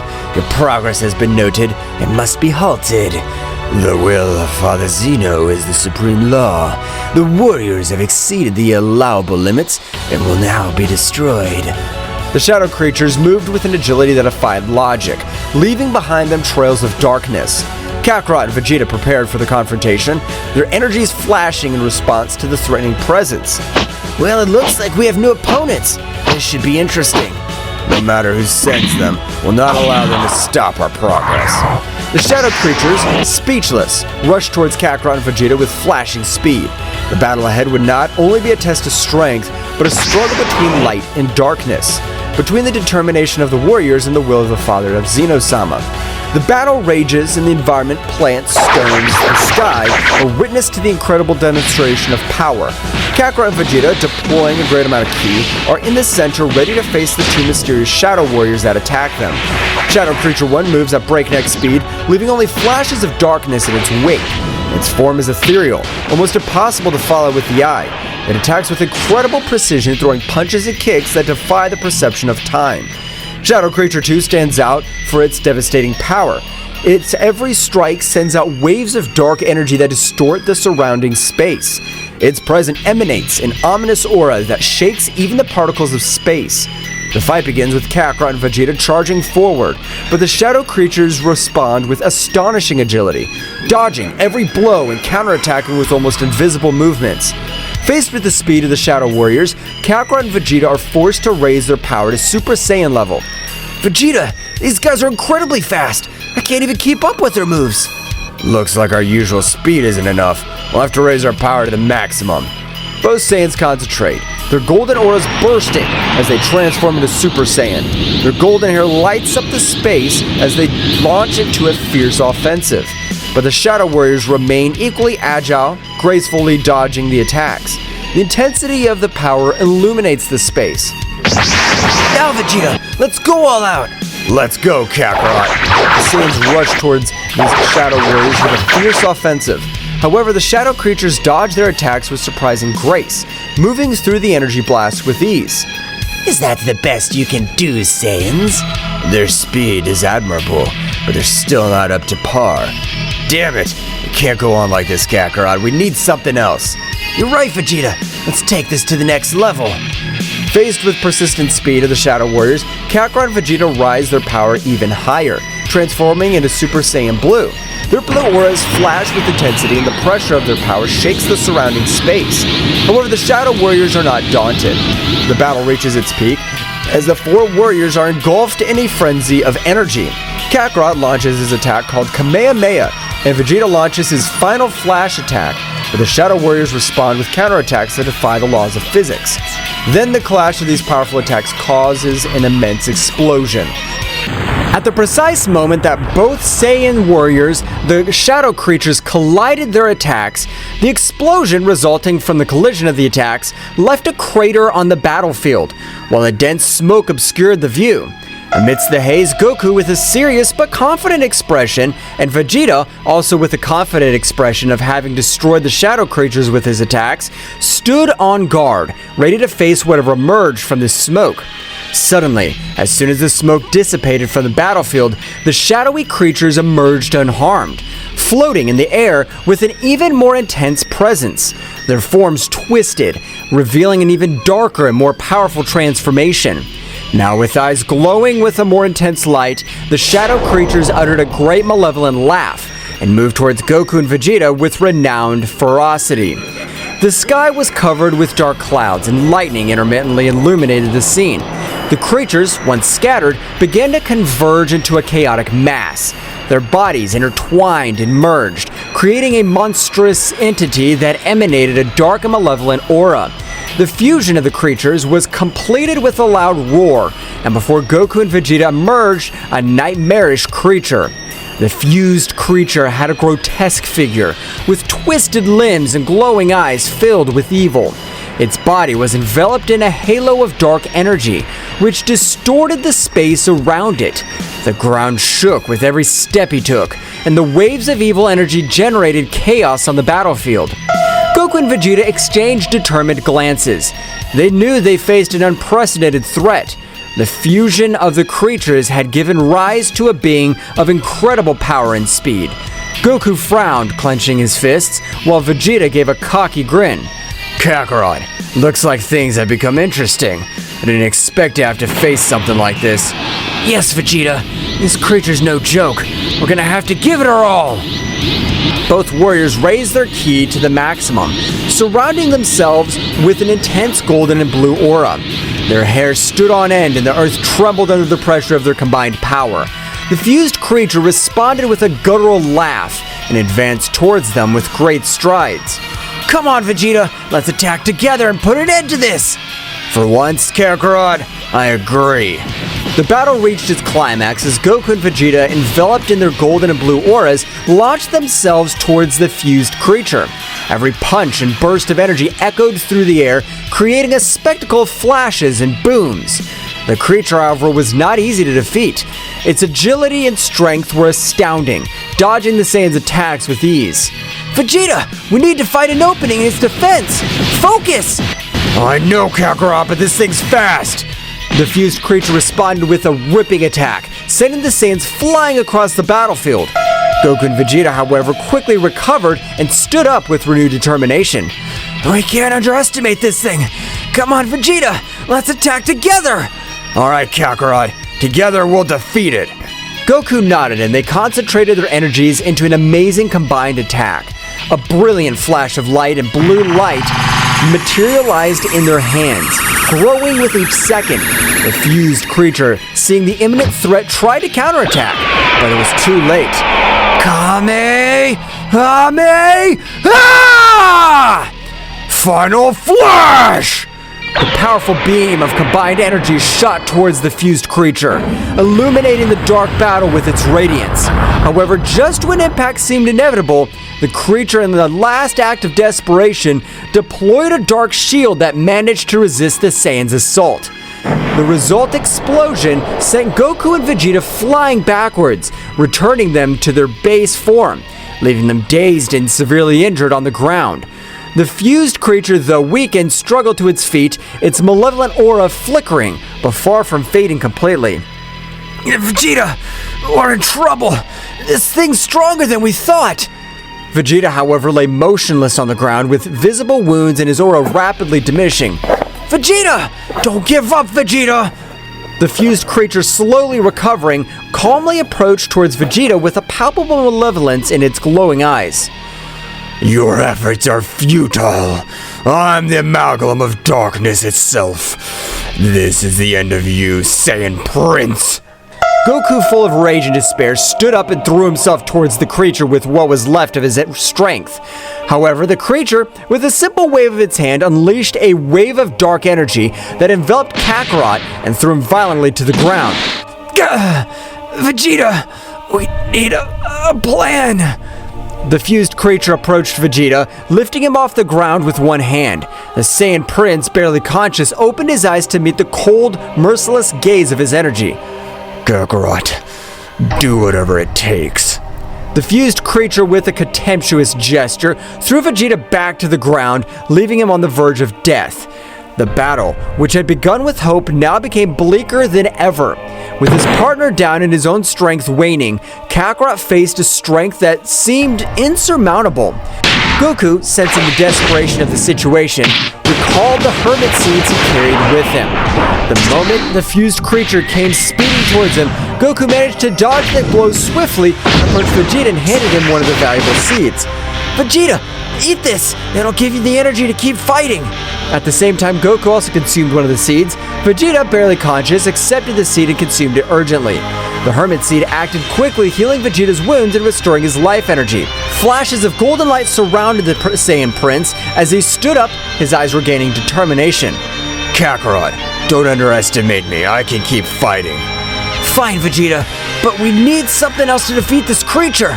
Do you remember the fusion technique? Vegeta frowned but nodded in understanding. Both Saiyans positioned themselves in front of the fused creature, focusing their energies. Vegeta, let's do it! Let's merge! I don't think it'll come to this, Kakarot, but I have no choice. Both warriors stood side by side, raising their hands into the front and began to concentrate their energies. The atmosphere was filled with a brilliant glow as the two Saiyans merged into a single entity. The resulting figure was a perfect combination of Goku and Vegeta, with a powerful golden aura enveloping their fused bodies. This fusion creature showed signs of unease as it witnessed the transformation. The new Saiyan entity turned to it with a determined look. The fusion between Goku and Vegeta, known as Gogeta, and his Super Saiyan form was now evident. Gogeta, with the combined voice of Goku and Vegeta, said, "Prepare for defeat. We're the fusion of the Saiyans, and there's nothing we cannot overcome." With a unified shout, the Saiyan fusion lunged towards the fused creature with incredible speed and power. The battle between the Saiyan fusion and the fused creature erupted into a frenzy of power and skill. Every move, every blow, every burst of energy shook the battlefield. The earth trembled under the intensity of the confrontation, and the sky lit up with the sparks of energy released during the fight. Gogeta, with the combination of Goku's cunning and Vegeta's determination, proved to be an unstoppable force. However, the fused creature did not yield easily, showing a resilience that defied expectations. Both contenders were at a stalemate, each pushing their limits to the max. Goku and Vegeta, in their fused form, began to feel the need to unleash more power to overcome their formidable foe. In a moment of perfect synchronization, both Saiyans raised their ki to the limit, and the atmosphere itself began to be distorted with the built-up pressure. It's time to take this to the next level! In a dazzling flash, the Saiyan fusion underwent an astonishing metamorphosis. His once golden hair now turned sapphire blue, and his aura took on a heavenly hue. The transformation to Super Saiyan Blue had taken place. The fused creature recoiled momentarily as it witnessed the new form. Shocked by the magnitude of the power unleashed, however, the Saiyan fusion showed no mercy and lunged towards with dizzying speed. Prepare for true Saiyan strength!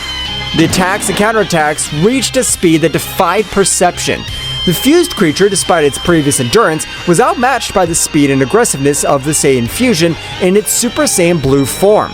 The battle had not yet come to an end. In a final attempt to resist, the fused creature unleashed its own dark power, enveloping the Saiyan fusion in a spiral of chaotic energy. Gogeta, in response, concentrated his energy to the maximum in an act of rage. Let's go farther! The energy surrounding the Saiyan fusion intensified and exploded in a dazzling burst. The bright blue aura became more intense, and the power of the Saiyan fusion increased to unimaginable levels. The sky lit up with glows and waves of energy as the fused creature faced Gogeta's unstoppable strength. However, in an unexpected twist, the creature began to build up a dark and sinister energy, revealing a hidden power. Your resistance is impressive, Saiyans, but you have not seen my true potential. The fused creature transformed, its fusion distorting further. A black aura filled with malevolence surrounded its body as its eyes glowed with terrifying intensity. What the hell is it doing? The fused creature, now imbued with a new dark power, lunged at Gogeta with surprising speed. Despite Gogeta's formidable strength in his Super Saiyan Blue form, the fused creature seemed to be able to anticipate even more. Now you'll experience true darkness. Gogeta sensed the threat, deciding to take his own power to the extreme. In a blink of an eye, he activated the technique, the Kaioken. His blue aura multiplied into a mixture of blue and red, and the intensity of the battle reached levels never seen before. It's time to put an end to this! Kaioken! Gogeta's speed and strength multiplied exponentially, and the fused creature was momentarily caught off guard. However, the creature counterattacked with a blast of dark energy that enveloped Gogeta, but he struggled to resist. Gogeta, in his Kaioken state, felt the need to raise his power even higher. Thus, his ki increased, causing the earth to tremble from such immense power, destroying mountains and lifting rocks into the skies. At that precise moment, he disappeared from the sight of the fused creature, appearing from behind and creating a glowing bluish sphere of energy that materialized between his hands. Final Kamehameha! The energy sphere impacted against the fused creature with unparalleled force. The resulting explosion lit up the sky, dispersed the creature's dark energy. However, when the light faded, the fused creature emerged once again, albeit visibly weakened. Do not underestimate my power, Saiyans. I have attained a form beyond your comprehension. Gogeta, sensing the gravity of the situation, prepared for the next confrontation. The battle, far from over, was entering even more dangerous terrain, with the fate of the universe hanging in the balance in this fierce struggle between light and darkness. The battlefield was plunged into utter chaos, with destructive shockwaves reverberating throughout space. Gogeta, with his combined aura of Super Saiyan Blue and Kaioken, was moving at speeds that defied perception. The fused creature, despite his new enhanced form, was momentarily outmatched by the Saiyan warrior's speed. Darkness cannot defeat light! It's time to seal your fate! Though weakened, the fused creature did not give up. With impressive speed, it lunged towards Gogeta, unleashing a series of dark attacks that even defied the Kaioken's speed. Your light is but a fleeting glimmer. In the eternity of darkness, you will suffer. Gogeta, with sharp reflexes at precise moments, will dodge the fused creature's attacks. The battle reached an even greater frenzy, with a clash of fists and kicks creating waves of energy that swept the surrounding landscape. The once dark and stormy sky were illuminated by the flashes on the contest. In the beginning of the moment of opportunity, Gogeta channeled the Kaioken to an even higher level. His aura became more intense, mixing blue with red in a dazzling display. Seeing the new burst of power, the fused creature recoiled momentarily, a moment Gogeta took advantage of to gather energy. This is the limit of your darkness. Prepare for the end. Gogeta, with unmatched speed, appeared in front of the fused creature, concentrating his energy to a single point. A glowing sphere of energy formed between his hands, but this time, the sphere was not blue, it was a mixture of colors. A fusion of the power of Super Saiyan Blue and Kaioken. Kaioken 20 times! Final Kamehameha! The now larger, more powerful energy sphere hurled with impressive speed towards the fused creature. The resulting explosion illuminated the entire horizon, causing the mountains and valleys to be enveloped in a dazzling glow. When the light faded, the fused creature lay defeated on the ground. Its dark aura completely dissipated. Gogeta, with his Super Saiyan Blue form and Kaioken still activated, watched cautiously. The intense battle had come to an end, but the price of the confrontation was reflected in the devastated earth and the wear and tear visible on the Saiyan warrior. I hope that was enough. This universe can't take any more of this destruction. With a flash, Gogeta deactivated the Kaioken and returned to his base form. As silence descended over the battlefield, the lingering question was whether the threat had truly been eliminated or if there was still challenges to be faced in the vast cosmos. Goku and Vegeta, feeling that the threat had been neutralized for the moment, separated from the Saiyan fusion. The intensity of the battle had left both Saiyans exhausted, but their attention was diverted to a disturbing reality. In the corner of their vision, they watched as a small dark creature made its way towards where Gohan and Broly were standing. Vegeta, something's happening! We must get there fast! Those two are in trouble if that thing gets to them. Let's go, Goku. Both Saiyans, despite their exhaustion, dashed towards Gohan and Broly's location with as much speed as possible. As they approached, they could see the dark creature getting closer and closer to the two warriors. Gohan, who was training with Broly in an attempt to increase his skills, noticed Goku and Vegeta's arrival urgently. Dad! Vegeta! Something's coming! Broly, with his piercing gaze, had also sensed the approaching threat. Evil creature, we will fight. The small dark creature, noticing the presence of the Saiyans, stopped advancing and displayed a malevolent laugh. Your victory was short-lived. This is only the first of many surprises. Before they could react, the dark creature split into multiple smaller shadows, surrounding Gohan and Broly with astonishing speed. Watch out, Broly! They're fast and dangerous! We will fight. We won't let them defeat us. Goku and Vegeta, arriving just in time, joined the battle. The battle became a chaotic dance of blows and explosions as the Saiyans fought the dark shadows that multiplied endlessly. Let's finish this quickly. Gohan, Broly, stay strong. Got it, Vegeta! Broly, unleashing his titanic power, emitted a wave of energy that temporarily dispersed the dark shadows. However, the dark creature, in a final act of desperation, merged back into a larger, more powerful form. My shadows cannot be so easily defeated. The real battle has just begun. The shadow creature, now strengthened and more menacing than ever, faced the four Saiyan warriors with palpable malevolence. Gohan, Broly, Goku, and Vegeta moved into battle stance, facing the shadow creature with determination. Come on, guys! Let's work together and put an end to this menace once and for all! Broly growled in agreement, his power emanating from him with an imposing force.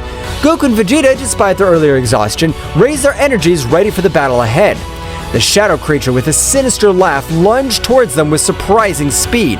The Saiyans responded with a coordinated assault, launching energy blasts and performing combo attacks. However, the shadow creature was agile and dodged their attacks with ease. We can't let this thing get away. Concentrate on attacking together. You're right, Vegeta. If we fight them as a team, we can overcome anything. The four Saiyans synchronized their movements, attacking in harmony. Broly unloaded titanic blows. Gohan used his agility and advanced techniques, while Goku and Vegeta coordinated their energies to create a combined assault. Despite their efforts, the shadow creature proved to be resilient and adaptable. It defended with cunning and counterattacked with fury.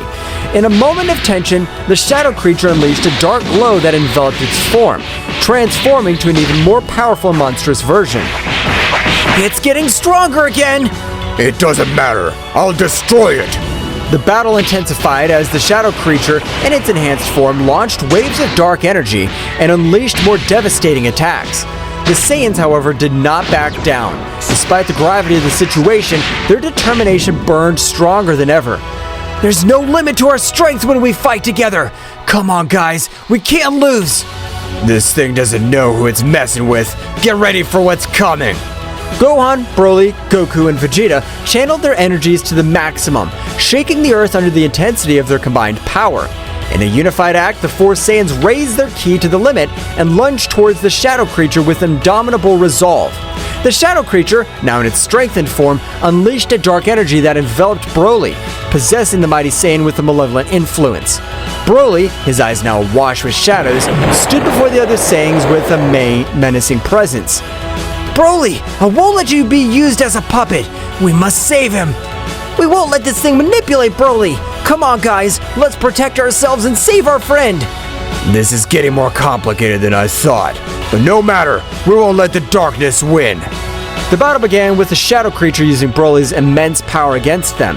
The controlled Saiyans' attacks were fierce, with waves of energy and bursts of ki that challenged even the most experienced warriors. The Saiyans dodged and counterattacked, but the shadow creature took advantage of Broly's brute strength to counter his moves. We must weaken it enough to free Broly! Dad, Vegeta, let's follow the plan and attack in unison! The three Saiyans coordinated, launching a series of swift and powerful attacks. However, the shadow creature moved with agility, dodging most of the blows and countering with blows of its own. Broly, under the influence of the Dark Possession, was showing superhuman endurance. It's not enough! Broly, fight against this influence! We must force him to break free. We're gonna give it our all. In a moment of desperation, the Saiyans decided to raise their powers to the maximum. Goku transformed into Super Saiyan second stage, Gohan advanced his mystical form, and Vegeta unleashed his own power into Super Saiyan second stage. The three Saiyans surrounded Broly, launching a combination of flurry of powerful attacks. Broly, resist! Don't let their darkness consume you! The shadow creature, feeling the combined presence of the three Saiyan warriors, showed signs of weakness. However, in a desperate act, the dark energy intensified its hold on Broly, raising its power even higher and unleashing unbridled fury. We can't give up! We're going to free Broly, whatever it takes! The battle reached its climax as the three Saiyan warriors, Goku, Gohan, and Vegeta, clashed against the shadow creature possessing Broly. The unleashed energy created a spectacle of flashes, explosions, and shockwaves that shook the battlefield. Goku, with his power as a Super Saiyan, moved with astonishing speed, launched energy blasts and accurate punches at the shadow creature. Gohan, in his mystical form, unleashed a combination of fast attacks and advanced techniques, seeking to weaken the dark possession that controlled Broly. Vegeta, in his Super Saiyan second phase form, displayed titanic power, coordinating his attacks with calculated precision. Broly, listen to my voice! Don't be consumed by this darkness! The shadow creature, however, resisted tenaciously, harnessing Broly's brute strength and ferocity to counter the Saiyan's attacks. Broly, under the Dark Possession, responded with unstoppable strength, his attacks more intense and uncontrolled. We need to weaken that possession! Come on, guys, keep up the pressure! This dark power won't last forever. We must resist! The battle grew more frantic. With each passing moment, the shadow creature, sensing the threat of the Saiyans, intensified its hold on Broly, fusing its dark energy with the brute strength of the legendary Saiyan. We can't back down now! Broly's our friend, and we won't let this darkness control him! In a moment of perfect synchronization, the three Saiyans focused their energies into a coordinated attack. Goku launched a Kamehameha, Gohan unleashed a Masenko, and Vegeta fired a final flash, all aimed at the shadow creature. The resulting explosion illuminated the battlefield, creating an energy storm. However, when the light faded, the shadow creature and Broly still stood, visibly weakened but far from defeated. It's not enough! We must find a way to free Broly from this possession! At that moment, the shadow creature, taking advantage of the Saiyan's momentary weakness, launched a surprise attack, sending Goku and Gohan to the ground. Vegeta, with his rage in his eyes, stood up determined. Enough's enough! We won't let this thing continue to manipulate Broly. Vegeta concentrated his ki to the maximum, unleashing a new transformation. His intense blue aura transformed into an even brighter and more powerful hue. Super Saiyan Blue! The atmosphere itself seemed to tremble at the magnitude of the transformation. Vegeta, now in his evolved form, launched himself towards the shadow creature with renewed speed and power. Vegeta's transformation in Super Saiyan Blue Evolved caused a dramatic change in the intensity of the battle. His bright blue aura flashed with overwhelming energy as he charged towards the shadowy creature and Broly, who was still under his influence. It's time to put an end to this. Broly, I'll fight to free you from this darkness. The shadow creature, sensing the threat posed by Super Saiyan Blue, adopted a defensive stance. On the other hand, Broly, his eyes still darkened, prepared to face Vegeta. Vegeta unleashed a flurry of quick and precise attacks, combining punches and kicks with astonishing speed. Each move was charged with the strength of the new form, and the shadow creature was forced to retreat in the face of Vegeta's fury. Broly, regain control. I'll not allow this darkness to consume you. Broly, under the influence of the dark possession, responded with impressive stamina. His attacks were brutal and uncontrolled, but Vegeta moved with a dexterity that defied expectations. I need to find an opening in this possession. In an act of bravery, Vegeta launched himself directly towards Broly. Their fists collided forcefully, and Vegeta, using all his skill, made precise strikes that temporarily weakened the dark influence. Broly, fight this! You're stronger than this darkness! The shadowy creature, seeing Vegeta's resistance, increased his energy and fused even more with Broly. Now the dark influence was more entrenched than ever, and Broly unleashed an explosion of wild power. You can't stop me, Saiyan Prince! Vegeta, not backing down, continued to engage Broly. The battle reached new heights as both warriors unleashed their most powerful attacks. Vegeta launched a Big Bang attack while Broly responded with a gigantic charge of dark energy. The collision of energies generated a huge explosion that blanketed the area. After the dust settled, Vegeta lay on the ground, clearly exhausted but not giving up. I can't lose. My determination's stronger than your darkness. The battle between Vegeta and Broly, who was possessed by the shadow creature, reached a critical point. The overflowing energy of the confrontation was spreading across the battlefield, distorting the air and creating palpable tension. At that crucial moment, Goku found himself regaining consciousness, stood up, and immediately went to Saiyan Prince's side. Vegeta, let's go! Let's give it all we've got! Goku's transformation into Super Saiyan Phase 2 and joined the fray. The shadow creature, seeing the arrival of another Saiyan warrior, prepared to face the new threat. Kakarot, you're just in time. This thing has gotten stronger with Broly. We'll face it together! Broly, we won't let this darkness control you! The three Saiyans stood in formation, ready to deal with the shadow creature fused with Broly. The intensity of the conflict increased even more, with flashes of energy and clashes of fists echoing throughout the battlefield. Come on, Kakarot, let's attack in unison and free Broly. I got it, Vegeta! Together, we'll free him! The Saiyans coordinated their attacks, launching a combined blast towards the shadow creature. Despite their efforts, Broly's dark possession was still resisting, fueled by the brute strength of the legendary Saiyan. Broly, under the influence of the shadow creature, unleashed an uncontrolled fury. His attacks were unpredictable and devastating, putting the Saiyans on the defensive. Goku, Vegeta, and the shadow creature continued to exchange energy blasts and powerful blows. Vegeta, we must break that possession! We can't let Broly fall into darkness! Roger that, Kakarot. Let's keep attacking together. Amidst the chaos of the battlefield, the fiery aura of the Saiyans lit up the sky, a visual manifestation of their mammoth power. Goku and Vegeta, feeling the weight of the battle, decided to take it a step further. They joined their energies in a symphony of power, a final bid to tear apart the shadows enveloping the evil presence. The shadow creature on the brink of the abyss responded with desperation. It raised its own power and the darkness churned with intensity as it struggled to resist the combined onslaught of the Saiyans. The clash of energies created a cataclysm of flashes and booms, shaking the battlefield to its core. At that critical moment, the energy explosion was unleashed with dazzling magnificence. The earth shook, and the shockwaves swept across the landscape, leaving behind a trail of destruction. Goku, Vegeta, and Broly, enveloped in the blanket of the explosion, were momentarily eclipsed by the blinding light and dancing shadow. When the shimmering luminosity faded, the Saiyans found themselves faced with a new scenario. On the ground lay Broly, his figure shrouded in a residual haze of the contest.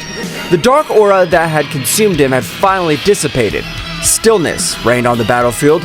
As the warriors approached with worried looks, the formidable warrior who now resisted, his power darkened, finally silenced. We did it, Vegeta. Broly's free. Yes, but this shadow creature's still a problem. We can't let our guard down. Vegeta nodded grimly as they watched Broly, who lay on the ground, slowly recovering from the intense battle. However, at that moment of apparent calm, the shadow creature, cunning and unnoticed, had left Broly's possession to seek a new host. The dark entity swiftly swept into the shadows, unnoticed by the Saiyans, who still assessing their companion's condition. Silently, the shadow creature crept towards Gohan, who had been watching the battle from a distance. Gohan, oblivious to the threat looming over him, felt a shiver run down his spine just as the shadow creature enveloped him with its dark presence. A momentary flash of its eyes indicated that something was terribly wrong. At that instant, Gohan, with a sudden alteration in his expression, went on guard without warning. His gaze, now posed by the shadow creature, glowed with a malevolence that contrasted with his gentle nature.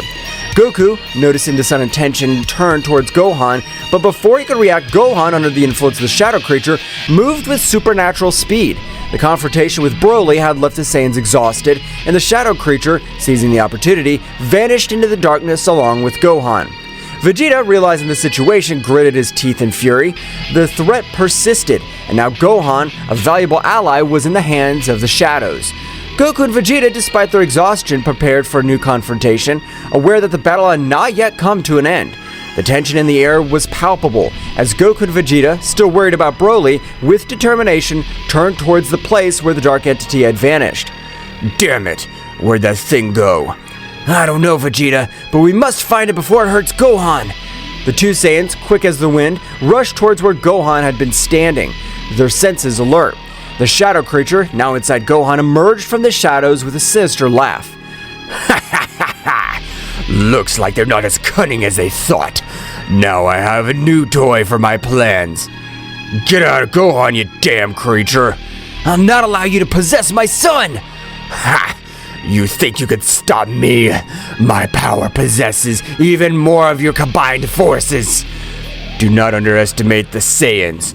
We have overcome greater challenges than you. Leave Gohan and face your fate, creature. You'll not be victorious. The shadow creature, now in control of Gohan, smiled malevolently before responding. We'll see how long you can resist. Gohan is now an instrument of my will. The shadow creature possessing Gohan unleashed a burst of dark energy that distorted the surrounding space. Goku and Vegeta suddenly found themselves during a chaotic confrontation, with Gohan now transformed into an instrument of the malevolent entity. The waves of energy radiating from Gohan's possessed figure created an ominous aura that filled the battlefield, defying the Saiyans' endurance and determination. The Saiyans, in their Super Saiyan Blue form, prepared for the impending clash. The shadow creature, using Gohan's body, moved with supernatural agility, dodging the Saiyans' first attacks with grace and malice. Gohan, his eyes now filled with darkness, lunged at Goku with astonishing speed. Goku blocked Gohan's first few blows with difficulty, feeling the enhanced strength and speed of his new controlled son. The fight was intense, each move charged with power and ferocity. Meanwhile, Vegeta positioned himself strategically, assessing the situation, looking for an opening to attack. The shadow creature, through Gohan, unleashed a flurry of attack, which devastating blows that kept Goku on the defensive. However, Goku's ability to adapt quickly to the battle allowed him to counter the attacks and counterattack with his own overwhelming power. Vegeta, sensing an opportunity, lunged at the shadow creature from an unexpected angle.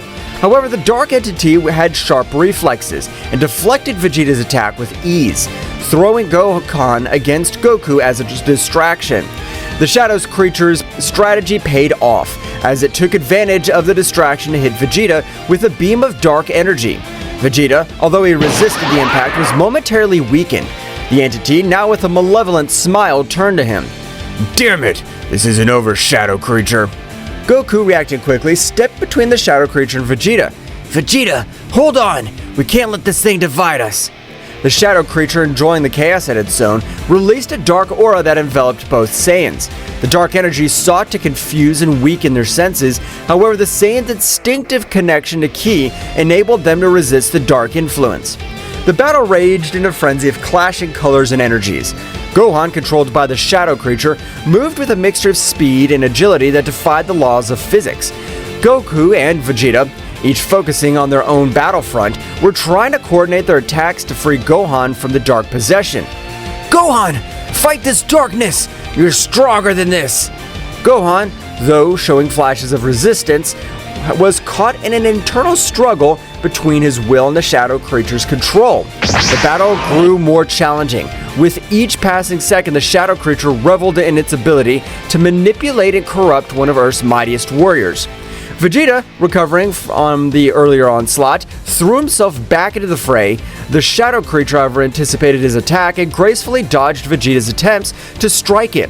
The Dark Entity counterattacked with a series of precise blows that forced Vegeta to retreat. Damn Shadow, don't underestimate the Prince of the Saiyans. Goku, seeing his partner's difficulty, raised his power to the maximum. Dazzling energy emanated from his Super Saiyan Blue form as he prepared for a concentrated attack. The Shadow Creature, noticing the glowing threat, diverted its attention to Goku. Vegeta, keep up the pressure! I'm gonna concentrate my energy to free Gohan! Vegeta nodded and increased his offensive, distracting the Shadow Creature as Goku concentrated his power. The fight reached a new level of intensity, with each move echoing across the vast battlefield. The energy collided, creating shockwaves that distorted reality itself. Goku, eyes glowing with determination, unleashed his most powerful attack. A sphere of glowing blue energy formed in his outstretched hands. Charged with the combined strength of the Saiyans, the spear grew in size and the power as Goku had held it in place. It's time to free Gohan! The Shadow Creature, realizing the threat, moved quickly to stop Goku's attack. Vegeta, taking advantage of the distraction, lunged with renewed fury, looking for an opening to attack. The battle reached its climax when Goku released the energy sphere, ascending it directly towards the Shadow Creature. The energy sphere burst into a dazzling flash, illuminating the battlefield with intense light. Shockwaves swept through the darkness as Goku's purifying energy sought to free Gohan from the Shadow Creature's possession. However, as the light faded and the earth stopped shaking, the Shadow Creature emerged seemingly unharmed. The Dark Entity, now irritated, turned to the Saiyans with a twisted laugh. Is that all you can do? My power is unbreakable. Goku and Vegeta, despite their exhaustion, prepared for the next assault. The battle, far from ending, dragged on into confrontation of epic proportions. Darkness and light collided in an endless clash, with the will of the Saiyans resisting against the entity that threatened to plunge them into the shadows. The dark creature, after resisting Goku's powerful attack, showed a malicious smile. A dark glow enveloped Gohan, and his body began to tremble with intensity. A guttural scream echoed through the air as the dark entity forced a unique transformation on the Saiyan warrior. Gohan, under the Shadow Creature's influence, contorted and his body was enveloped in a dark, feral energy. The earth trembled with the intensity of the transformation, and Gohan's figure began to change. Defined musculature, red eyes, a wild gaze, long gray hair, and emerging in the new form, Gohan Dark Beast. Vegeta and Goku, shocked by the unexpected evolution, instinctively recoiled from the overwhelming presence of Dark Gohan Beast. The Shadow Creature had accomplished what it could not do with Broly, unleash a unique and uncontrolled transformation on Gohan. Dark Beast Gohan, now freed from any hint of rationality, roared skyward, emitting an overwhelming energy that shook the battlefield. His eyes glowed with an animalistic intensity, and his posture indicated that human control was suppressed. This can't be happening. What did that thing do? The shadow creature managed to unlock something inside Gohan. This won't be easy. The shadow creature, pleased with the success of its manipulation, watched the scene with satisfaction. Now, witness my true power. The Saiyan Beast Warrior. How do you plan to stop him? Dark Beast Gohan let out a deafening roar and lunged towards Vegeta with impressive speed. Dark Beast Gohan's attacks were ferociously savage, his brute strength and speed surpassing even Broly's most rampaging transformation. Vegeta, using his speed and agility, dodged Dark Beast Gohan's first attacks. However, the Saiyan Beast Warrior's ferocity was unpredictable, and Vegeta was forced to deploy all his skill to stay out of range of the devastating attacks. Goku, assessing the situation, transformed into Super Saiyan Blue and rushed to Vegeta's aid. The two Saiyans fought in tactical coordination, looking to open an opportunity to counter Gohan's savage new form. The battle became a whirlwind of energy, with explosions and crashes echoing across the battlefield. The shadow creature in the shadows continued to manipulate and fuel Dark Beast Gohan's fury. The Saiyan strategy was becoming more and more challenging as Dark Beast Gohan seemed to be one step ahead, anticipating their moves. Damn it! Gohan Beast is too unpredictable. We must find a way to free Gohan from this transformation. We can't let the shadow control his true power. As the Saiyans faced Gohan Beast's fury, the shadow creature watched from the shadows, enjoying the chaos he had unleashed. The situation was becoming more critical with each passing moment, and the Saiyans' endurance was being tested in the face of Beast Gohan's uncontrollable fury. The battle raged on in a titanic struggle between light and darkness, with the hope of freeing Gohan from the influence of the shadow creature hanging in delicate balance. The Saiyans, determined to overcome this challenge, faced an enemy that had managed to unleash an even greater internal threat than before. While the intense battle raged on the battlefield, Piccolo, the Namekian sage, was immersed in his mental training somewhere secluded. His concentration was so deep that he could feel an abrupt shift in ki, a disturbance that reverberated through space and time. A shiver ran down his back, indicating the gravity of the situation. Something's not right. The Namekian instantly stood up, his cloak billowing as he focused on the direction of the glowing chaos. The power he felt was not just brute force. It was an amalgam of dark energies that seemed to defy the very essence of reality. Wasting no time, Piccolo prepared to approach this side of the conflict. Back on the battlefield, Goku and Vegeta fought valiantly against Dark Beast Gohan, who moved with uncontrollable ferocity under the influence of the shadow creature. The dark entity, sensing Piccolo's arrival, smirked. Looks like we have a new guest. This just gets more interesting. Goku and Vegeta focused on Gohan Beast, noticing Piccolo's presence as he appeared on the battlefield with a serenity that contrasted with the surrounding chaos. What happened here? What have you done with Gohan? That shadow thing possessed Gohan and transformed it into a wild beast. We can't free Gohan this way. The shadow creature manipulates his power in unimaginable ways. Dark Beast Gohan, noticing Piccolo's arrival, turned to him with wild eyes. The shadow creature, enjoying the chaos, prepared for the next act of this heartbreaking play. Welcome, Piccolo. You're just in time to witness the inevitable downfall of these Saiyans. Don't underestimate the Saiyans or my determination. I'm here to free Gohan. The Namekian braced himself for the confrontation, deploying his ki with an intensity that made it clear he would not be a mere spectator in this battle. Dark Beast Gohan, fueled by the shadowy influence, roared and lunged towards Piccolo with a speed that defied all logic. The battle became even more chaotic with Piccolo's entrance. His movements were precise and calculated, contrasting with the wild ferocity of Dark Beast Gohan. Goku and Vegeta, aware of Piccolo's strategic skill, adjusted their approach to coordinate their attacks with the Namekian. Meanwhile, the shadow creature watched the battle with a Machiavellian smile, enjoying the confrontation between the forces of light and shadow. The dark entity was determined to prove that its influence was insurmountable. The fight unfolded in a whirlwind of colliding energies, with Piccolo demonstrating his tactical and strategic prowess. Dark Beast Gohan, however, remained a formidable challenge, his erratic movements and uncontrolled strength testing the tenacity of the warriors on the battlefield. Goku, Vegeta, we need to plan to break the connection between Gohan and that shadow creature. You're right, Piccolo. We need to attack from different fronts and destabilize that connection. I'll take care of keeping Beast Gohan busy. Kakarot, you use the connection you have with your son to try to isolate the shadow creature. Goku and Vegeta, coordinating their efforts with Piccolo's strategic expertise, went on the assault. Piccolo used his wisdom to be able to devise a way to get Dark Beast Gohan out of said possession, while Vegeta unleashed his fury with calculated attacks to keep the beast at bay. As the battle continued, the shadow creature began to feel the pressure of the combined strategy of the Saiyans and Piccolo. The connection between Gohan and the Dark Entity was under threat, and the shadow creature, despite its confidence, was beginning to show signs of concern.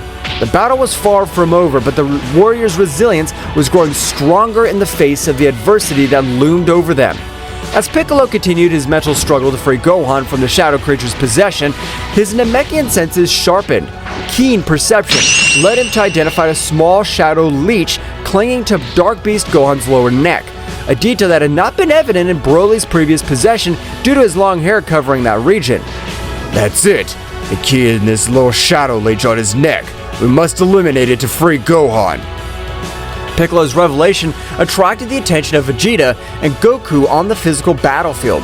Vegeta, upon hearing this, turned his gaze to the back of Gohan Beast's dark neck and noticed the presence of the Shadow Leech. A Shadow Leech? That explains why we couldn't free Broly this way. How do we eliminate it without harming Gohan? As Piccolo struggled to maintain his mental connection, he analyzed this situation and came up with a strategy. If we attack the Shadow Leech directly, we might harm Gohan in the process. We need a precise way to eliminate it without endangering his life. So what's the plan, Piccolo? Goku, you've mastered Ultra Instinct, but you can only maintain it for a few seconds. We need to take advantage of those brief moments to distract Dark Beast Gohan and allow you to get close enough to destroy the Shadow Leech. Understood, Piccolo. I'll do my best. But how do we make sure Beast Gohan doesn't attack while Kakarot's approaching? That's the tricky part. We need to keep Gohan busy and distracted. Vegeta, your attacks must be precise and constant, keeping his attention on you. I will, but Kakarot, don't make me regret this. The battle resumed with renowned intensity. Vegeta went on the offensive, attacking Gohan Dark Beast with a series of swift and powerful blows. Gohan responded with ferocity, but Vegeta maintained agile, dodging his attacks while keeping the savage Saiyan warrior's attention. At that moment, Goku concentrated, channeling Ultra Instinct. An aura of flickering energy surrounded him as he activated the powerful transformation. His speed increased exponentially, allowing him to easily dodge Dark Beast Gohan's attacks. Now, Goku, now's your chance. Goku in his Ultra Instinct state moved with superhuman speed towards Gohan's rear. The shadow creature, still focused on the fierce confrontation with Vegeta, did not notice Goku's approach. "This is my chance to end this!" With pinpoint accuracy, Goku reached out his hand and touched the small shadow leech on Gohan's neck. The leech, upon being touched by the Ultra Instinct energy, began to fade, emitting a dark screech before dissolving completely. Dark Beast Gohan, losing connection with the Shadow Leech, shook violently, as if releasing himself from a trance. Vegeta, noticing the change, cautiously stepped back as Goku returned to his normal state. "What happened?" Kakarot seems to have found a way to free you from that thing. It was risky, but it worked. Well done, Goku, but don't let your guard down. This shadow creature might have more tricks up its sleeve. The immediate threat had been neutralized. The shadow creature, watching from the shadows, moving away unnoticed by the Saiyan warriors, was not about to give up, so the shadow creature set out to return to its master. After the terrifying moment that the Z warriors had experienced, Goku and Vegeta realized that Beerus and Whis were not on Earth. They had disappeared just moments before the shadow creatures appeared on Earth. This is because Daishinkan discovered that Zeno-sama had been killed by his father and immediately summoned all the angels and gods of destruction. In the majestic realm of all, Daishinkan, the high priest, summoned all the angels and gods of destruction of the existing universes. The atmosphere in the hall was unusually tense, and concern was reflected in the faces of those present. Daishinkan, with his usual calmness, prepared to share the disturbing truth he had discovered. Angels and gods of destruction, the time has come to face a powerful truth. Zeno-sama, our beloved king of all, has been slain. Silence fell over the hall. The angels and the gods of destruction exchanged looks of disbelief and dismay. No one expected that such a tragedy could occur, especially at the hands of someone so powerful. My investigation revealed that the one responsible for this abominable act was Zeno-sama's own father. The news resounded like a somber echo in the room. Everyone present processed the shocking revelation. The omnipresent figure of Zeno-sama, the supreme deity, had been shattered by his own protagonist. Mohito, Sidra's angel, spoke in a worried voice. How is it possible that a being as powerful as Zeno-sama's father could have committed such an act? That is a question for which I still have no answers. But now we must face the consequences of this event. The stability of the multiverse is in danger. Arak, the god of destruction of Quitella, asked, And what measures will we take in the face of this threat? What'll happen to the throne of Zeno-sama? That is a question we must discuss and resolve. For now, the throne remains empty, and our duty is to maintain peace and balance. But before we make hasty decisions, we need to fully understand the magnitude of this situation. Beerus and Whis prepared to inform the gods of destruction and angels of all universes about what they had witnessed while on planet Earth with Goku and Vegeta. The hall of the realm of everything was filled with celestial beings, each one expectant and worried about the news they were about to receive. Attention everyone! We have crucial information to share about the events that have been unfolded. Before we are summoned here, the father of Zeno-sama appeared on all the planets of the multiverse. Surprise was reflected on the faces of those present. Murmurs and whispers filled the room, as the gods of destruction and angels exchanged looks of disbelief. His visit was not simply to report the death of Zeno-sama. He announced the holding of the tournament that would determine the survival of the planets in each universe. Additional rumors filled the room, creating a constant buzz of concern. The gods of destruction and angels wanted to understand the implications of such an announcement. He informed the rules of the tournament and the intentions behind such a competition, but it's necessary that we all work together to get answers and face this threat. It is time to join forces and overcome this crisis. The fate of our universes is at stake.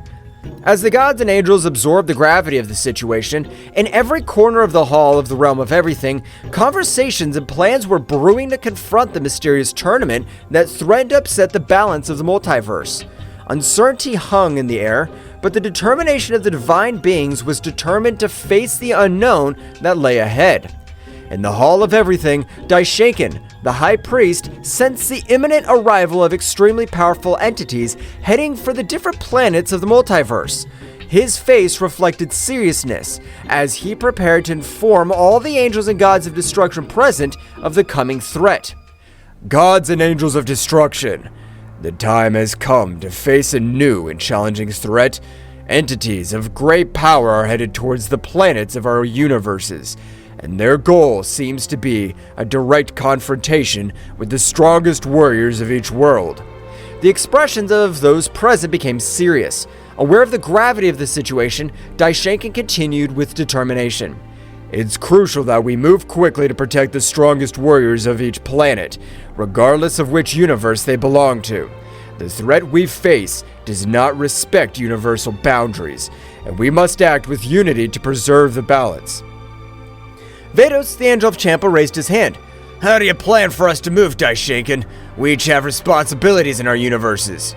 I understand the complexity of this situation, but the magnitude of this threat requires immediate action. I suggest that every angel and god of destruction move to the planets threatened by this unknown force. We must prevent the strongest warriors from being defeated before we can fully understand our enemies. Sounds like a sensible plan, Daishinkan. If we all work together, we can protect our warriors and gain more information about these powerful entities. Each angel and god of destruction nodded in agreement, accepting the need to act immediately. They moved quickly to the various planets, casting aside universal barriers in a joint effort to safeguard the multiverse. May the wisdom and power of each of you guide this effort. Let us not underestimate this new threat.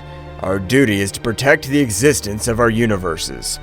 With those words, the angels and gods of destruction dispersed, leaving the Hall of All in preparation to face a challenge that transcended universal boundaries and demanded the collaboration of all divine beings.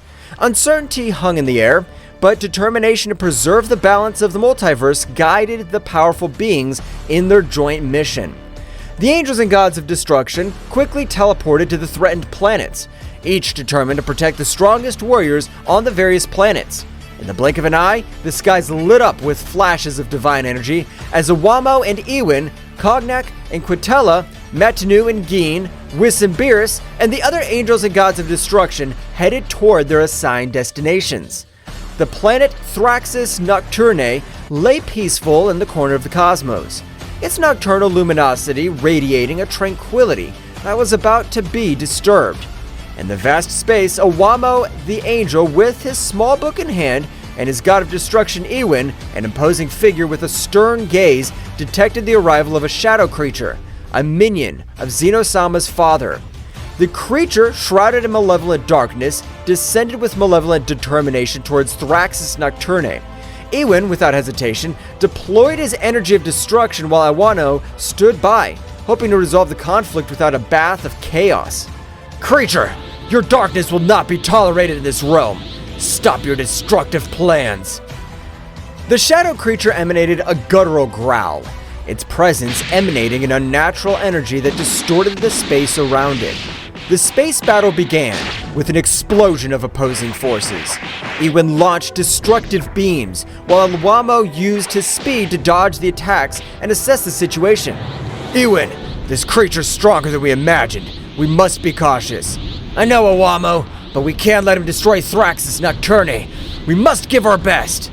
The shadow creature, agile and evasive, responded to the attacks with dark energy waves that distorted space. The battle spread across the firmament, leaving traces of destructive energy in its wake. Ewin tried to anticipate the creature's movements. However, the shadow creature proved to be agile and adaptive, countering every strategy with an unmatched dark force. Our conventional methods don't work. Ewin, we need to combine our forces. I agree, Awamo. It's time to show them the true power of destruction. Awamo and Ewin merged their energies, creating a flash of light that defied the surrounding darkness. The shadow creature, perceiving the threat, intensified its own energy, generating a collision of cosmic forces that shook space itself. The battle reached a fever pitch, with cosmic explosions lighting up the scene as Awamo and Ewin struggled to contain the darkness. This struggle took place not only on the physical plane, but also on the spiritual one, where the will to protect Thraxis Nocturnae was pitted against the ruthless ambition of the shadow creature. The fusion of Awamo and Ewin unleashed a dazzling energy that eclipsed even the nocturnal luminosity of Thraxis Nocturnae. The gold and violet glow enveloped the divine couple as they prepared to face the dark threat looming over the peaceful planet. It's time to show the true extent of our power, Awamo. The shadow creature, aware of the growing threat, rushed towards them with supernatural speed. Awamo, with his keen perception, anticipated every movement of the creature, allowing the couple to dodge its onslaughts with heavenly elegance. Keep calm, Ewin. We must synchronize our movements to counteract their darkness. Ewin nodded and unleashed a series of destructive energy blasts that lit up the space around him. However, the shadow creature responded with amazing agility, dodging every attack with meandering movements. The battle became a cosmic game of strategy and speed. The angel Awamo and the god of destruction Ewin soon realized that in order to defeat this entity, they would need a coordinated attack that transcended the limits of their individual abilities. In a moment of perfect timing, they unleashed a gale of combined energy. Awamo channeled the energy of destruction while Ewin released violet flashes of destruction. Focus your energy, Awamo. Let's get rid of this darkness once and for all. Awamo nodded and joined the attack with determination.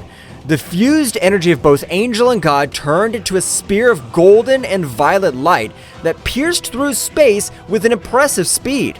The shadow creature, caught in the torrent of power, let out a heart-rending howl as it was enveloped by the luminosity.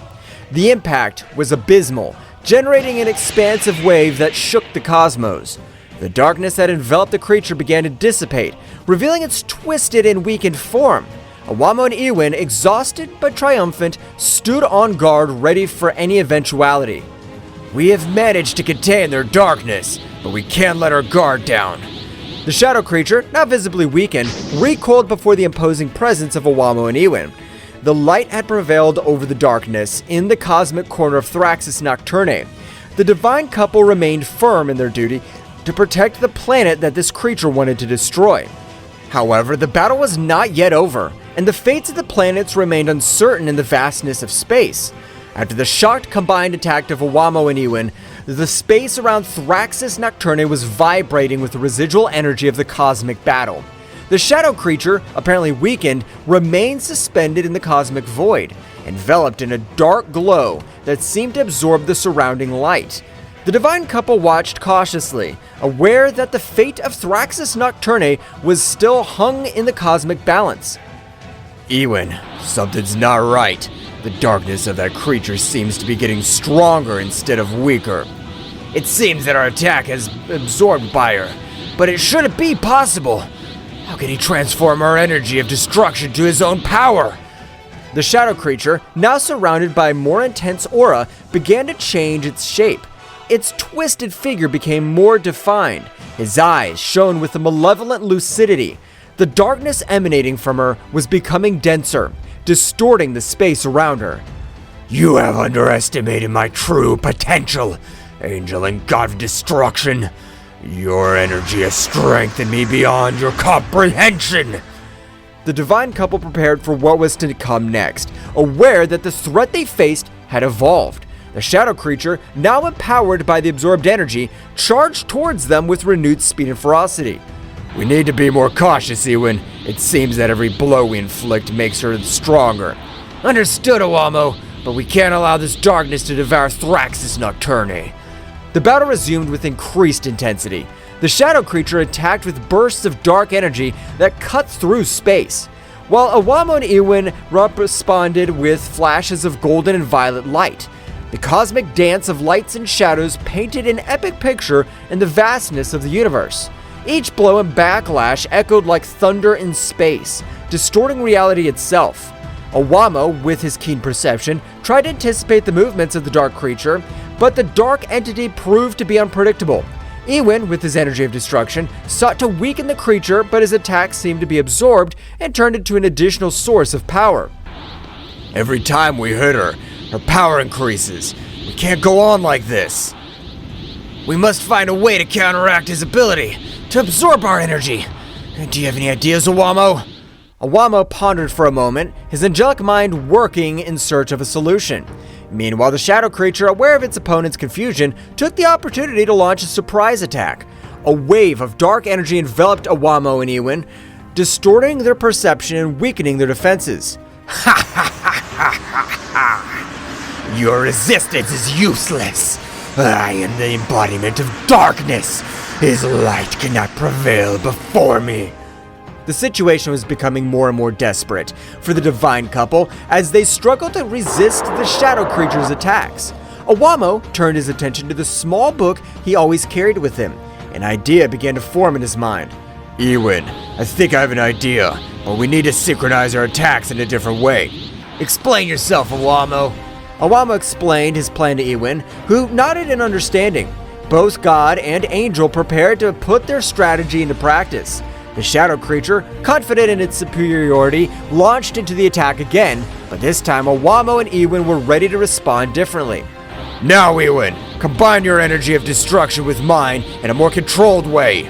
Ewan nodded and channeled his energy to Owamo, who, in turn, merged it with his. Instead of launching a direct attack, they created a sphere of combined light and energy that floated between them. Do you think this tactic will change the outcome? We'll see. The energy sphere began to slowly expand, emanating a glowing light that contrasted the surrounding darkness.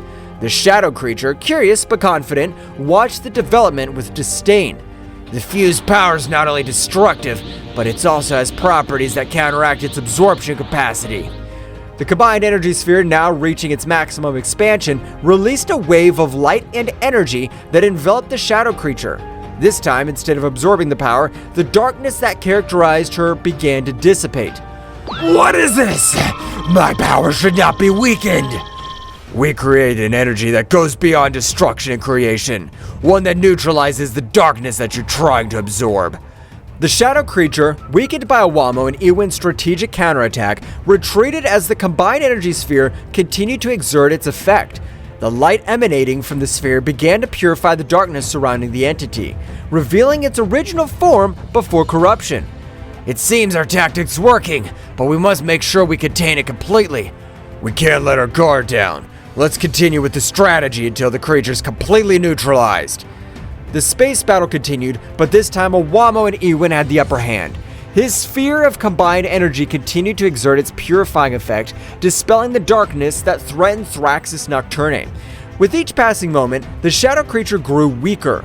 The light of hope began to shine in the corner of the cosmos that was once on the verge of destruction. The shadow creature, weakened by Awamo and Iwin's strategy, retreated into space, its distorted form twisting as the combined energy sphere continued to purify the darkness that enveloped it. In a desperate attempt to regain his strength, the shadow creature began to explore its surroundings, looking for an opportunity to turn the situation in his favor. My power is weakened here.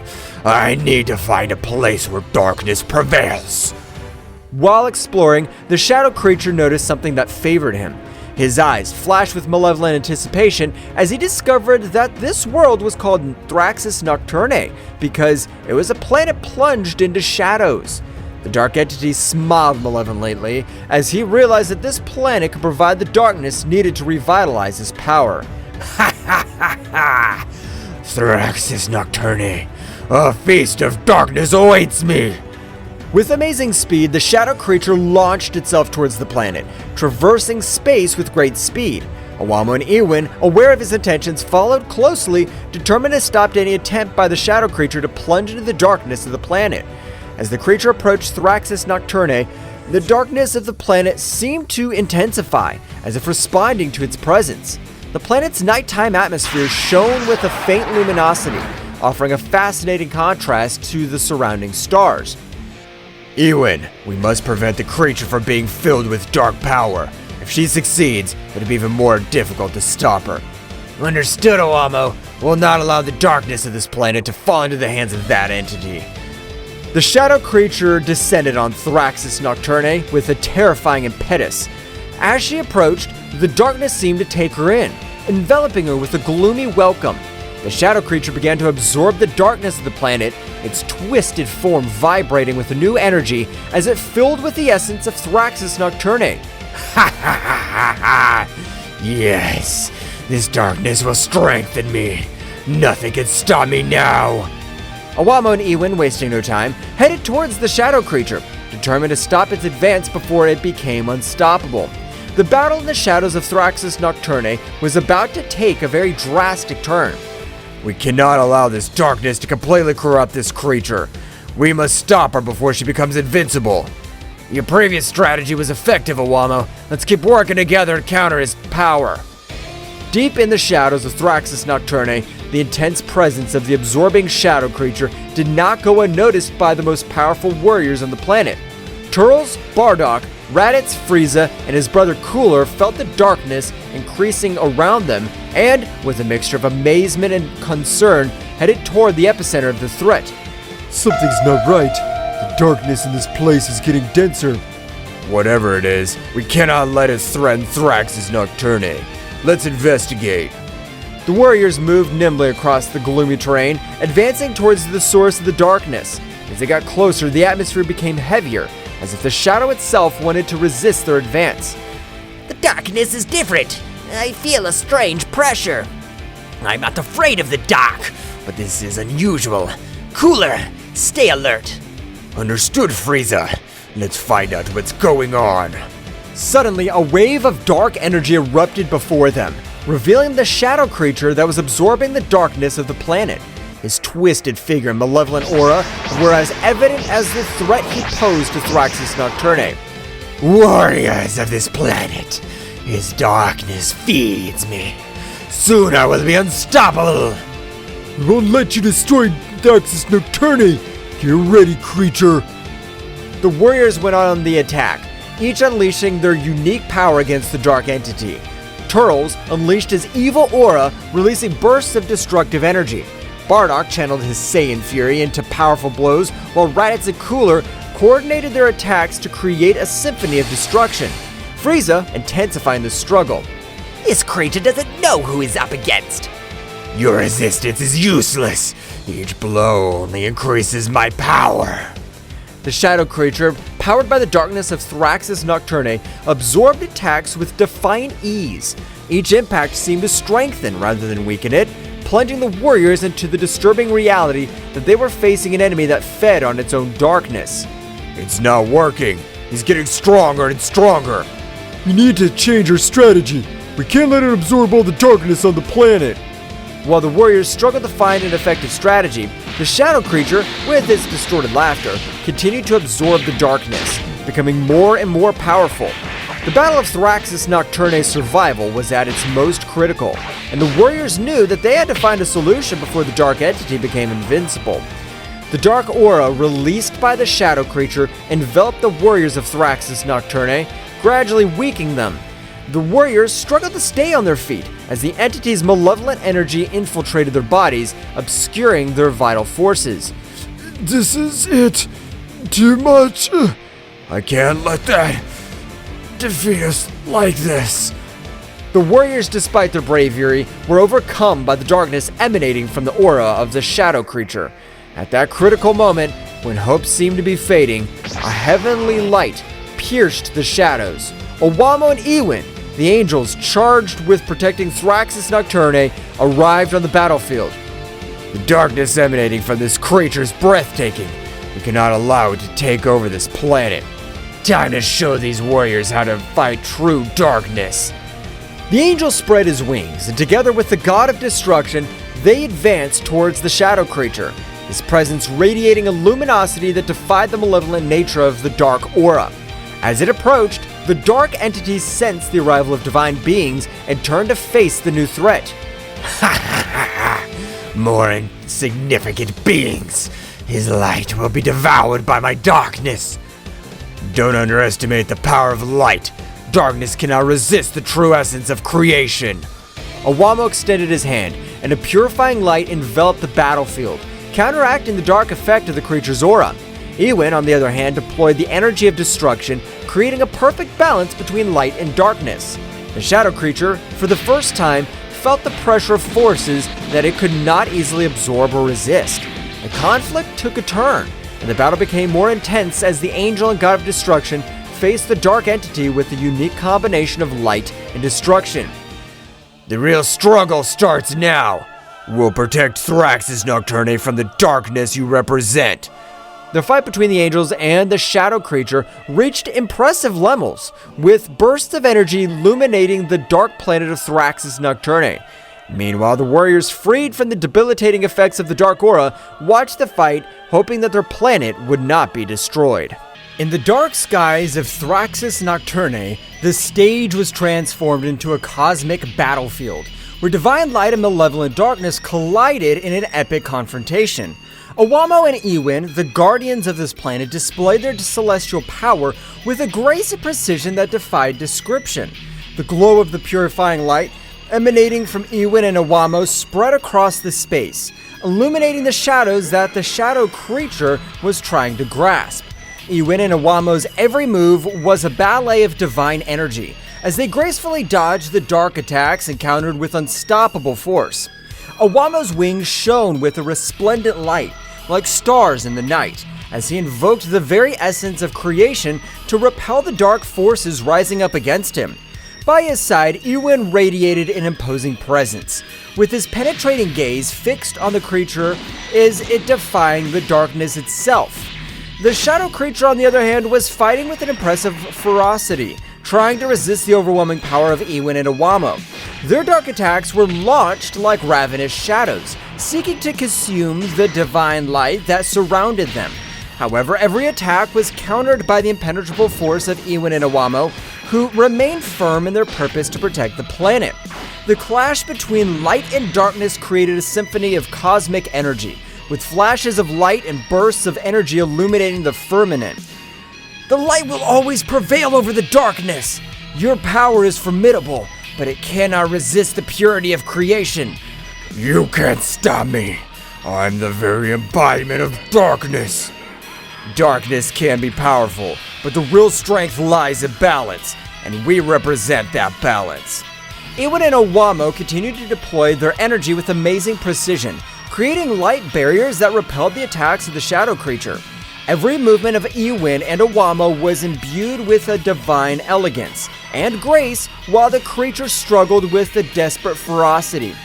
Our mission is to protect the harmony of the universe, and that includes protecting this planet from your darkness. You can't stop me. I'm inevitable. The shadow creature launched waves of dark energy, but Iwan and Owamo easily repelled them, maintaining an opposing presence in the midst of battle. Every blow of Iwan and Owamo resonated with the force of creation, while the creature struggled more and more desperately. The darkness can be a challenge, but our determination's unwavering. We'll not let you destroy this planet. Your power may be formidable, but it cannot equal the eternal light of the universe. The battle continued with Iwan and Owamo and the shadow creature facing off in an epic clash between light and dark. In the midst of the struggle, Father Zeno silently watched from his kingdom, perceived the magnitude of the conflict. With an imperceptible gesture, he decided to intervene, taking Iwan and Owamo to a mental plane where they could confront the shadow creature in a terrain beyond the physical. In a flash of dazzling light, Owamo and Iwan were transported to an ethereal realm, where the laws of the universe twisted and blurred. Where are we, Iwan? We have entered the realm of the mind, a place where reality is molded according to the will of the observer. Here the real battle be fought in the deepest corners of our being.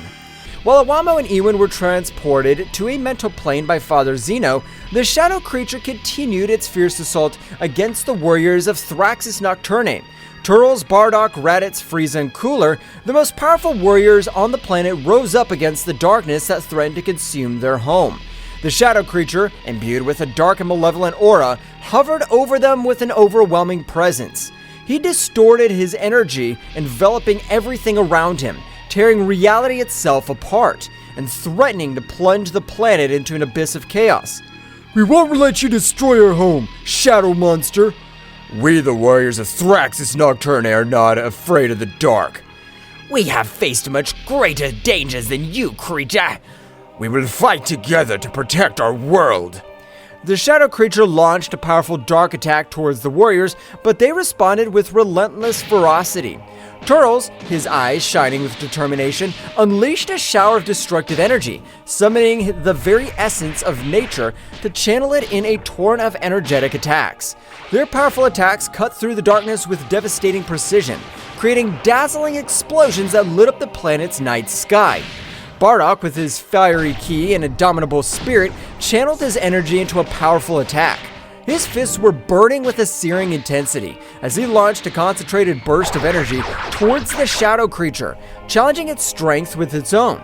Bardock's attack resonated with the determination of an invincible warrior, willing to give everything for the protection of his world. Raditz and Cooler, united in battle, joined in a coordinated assault on the shadow creature. With fluid and coordinated movements, they launched bursts of energy from different angles, creating a barrier of attacks that surrounded their enemy. The shadow creature struggled to defend itself against the combined onslaught of the two powerful warriors, but its resistance was challenged by the determination and skill of Raditz and Cooler. Meanwhile, Frieza, with his golden form glowing with a golden aura, was preparing to unleash his full power against the shadow creature. His eyes shone with a cold and calculated determination as he focused his energy on a devastating attack. With a graceful and precise movement, Frieza unleashed a burst of golden energy that swirled with unparalleled destructive power, threatening to envelop the shadow creature in a mantle of fire and destruction. The battle escalated as the warriors of Thraxus Nocturne bravely faced the darkness that threatened their world. Every blow, every burst of energy echoed through space, creating a spectacle of destruction and determination. Meanwhile, on the mental plane, Owamo and Iwan were engaged in a metaphysical struggle against Father Zeno, an omnipotent entity whose presence radiated an aura of indescribable power.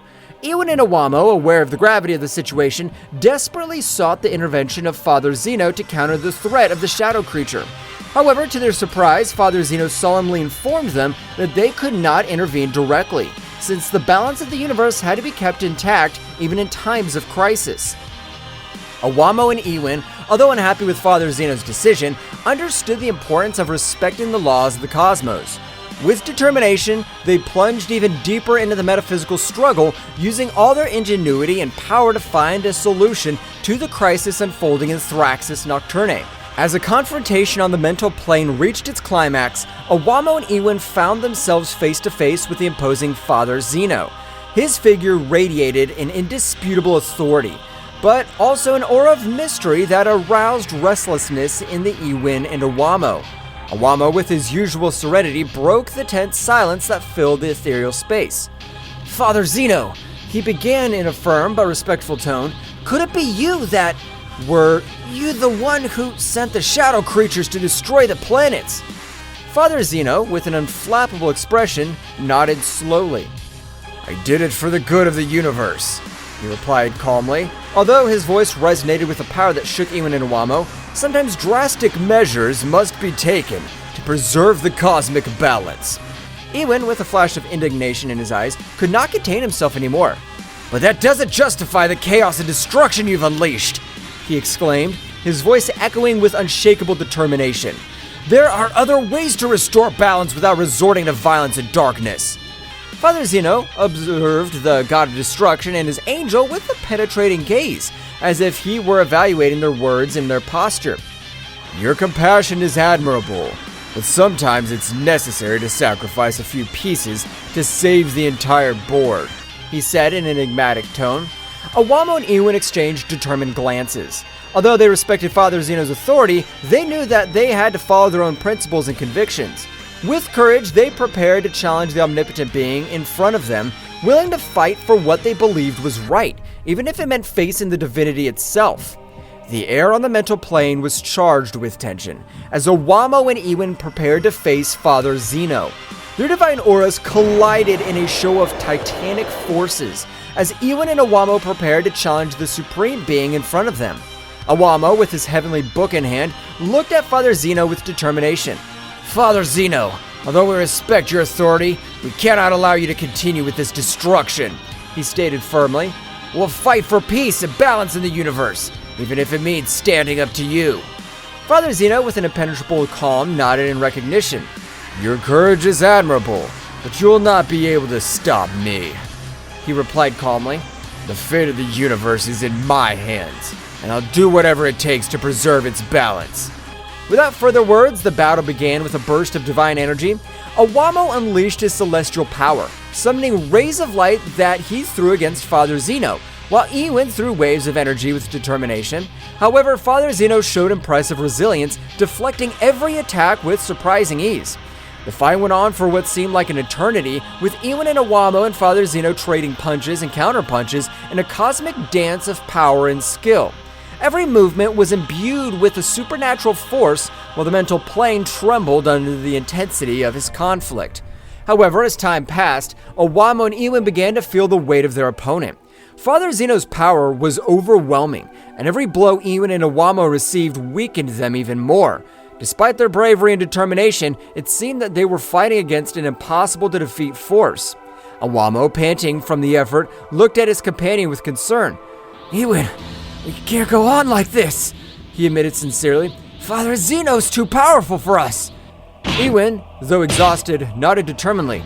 "I know, Iwamo, but we can't give up," he replied firmly. "We must keep fighting, for Thraxis Nocturne, and for all beings in the universe." With a final effort, Iwin and Iwamo gathered their forces to launch a final attack against Father Zeno. However, the Supreme Being easily overcame them, deflecting his power with a contemptuous gesture. Father Zeno looked at Iwin and Iwamo with a mixture of admiration and regret. "They're brave, but their struggle has come to an end," he solemnly declared. "Accept your defeat and let fate take its course." With a resigned sigh, Iwamo and Iwin surrendered to Father Zeno's overwhelming strength. Although they had fought with all their heart and soul, they knew that they could not defeat the Supreme Being in front of them. Father Zeno, with a compassionate look, looked at them benevolently. "Rest now, my brave creations," he said gently. "His bravery will be remembered throughout the universe." Father Zeno, with an unflappable expression, extended his hand towards the exhausted Iwin and Iwamo. In an instant, a powerful burst of cosmic energy emanated from his palm, enveloping Iwamo and Ewin in a dazzling radiance. Ewin and Iwamo screamed in agony as Father Zeno's energy enveloped them, feeling every fiber of their being torn apart under the relentless power of the Supreme Being. Their bodies, imbued with divine light, were slowly consumed in the maelstrom of energy, fading little by little into the ether of the cosmos. Iwamo and Ewin fought with all their might to resist the cataclysm that engulfed them, but it was useless. The power of Father Zeno surpassed them in every respect, and they were soon reduced to mere shadows of their former glory. With the last gasp, Iwamo and Ewin exploded, leaving body parts all over the mental space, dissipating into cosmic nothingness while their essence merged with the universe. At that precise moment, we return to the earthly plane, where the fierce battle between the most powerful warriors of Thraxis Nocturne and the shadow creature was reaching its climax. Bursts of energy and thunderous crashes echoed in the air, while Bardock, in the middle of the combat, glimpsed Iwamo and Ewin, who were lying unconscious on the ground, enveloped in a halo of divine light. Surprise and dismay were reflected on the faces of the warriors, who momentarily stopped their frantic struggle upon realizing the situation. Bardock, his eyes wide open, watched in horror as Ewin and Iwamo's bodies began to shake, emanating flashes of energy that increased in intensity with each passing second. A tense silence enveloped the battlefield as everyone watched the scene in disbelief. Suddenly, a heart-rending explosion echoed in the air, making the earth and sky tremble. Bardock and the other warriors were thrown back by the force of the explosion, protecting themselves as best as they could from the shockwave that was spreading around them. When the afterglow of the explosion faded, what was left was a smoking crater where Iwamo and Ewin once stood. The warriors slowly stood up, stunned by what they had just witnessed, as the shadow creature, now shrouded in an even denser darkness, prepared to lash out again before the protecting warriors of Thraxis Nocturne. Bardock clenched his fist determinedly, feeling a mixture of sadness and fury burn inside him. He knew that they must continue the fight, not only for the honor of their planet, but also in memory of the brave fallen guardians. With a war cry, the warriors rushed into combat again, determined to avenge the loss of their comrades and protect their home from the darkness that threatened to consume it. After the devastating explosion that killed Iwamo and Ewin, the warriors of Thraxis Nocturne gathered in a circle, still stunned by what had happened. Bardock, with a gloomy look, broke the silence with a grave tone. Damn it! What the hell just happened? Turtles, frowning, shook his head in disbelief. I don't know, but we can't let this sacrifice be in vain. We need to get this thing over with once and for all. Raditz, with his fist clenched, furiously nodded determinedly. You're right! Iwamo and Ewin gave their lives to protect this planet. We cannot disappoint his sacrifice. Frieza, with his usual impassive expression, spoke in a cold and calculated tone. The death of Ewin and Iwamo should not be in vain. We must unite and concentrate our efforts on defeating that shadow creature. Cooler, with a serious look, added determinedly, We are facing an unprecedented threat, but if we fight together, we can overcome it. Let's do it for the honor of Thraxis Nocturne, for the legacy of our brave comrades. Bardock nodded solemnly, his jaw tense with determination. So, are we in agreement? We'll fight together until the end and avenge our fallen. The warriors nodded in agreement, sharing a look of determination and unity. With their hearts filled with determination, they prepared to face once again the darkness that threatened their home. As the warriors prepared to face the shadow creature again, a fierce determination burned in their hearts. Turtles, feeling the energy of the battle, was the first to unleash his power. It's time to show them our true power!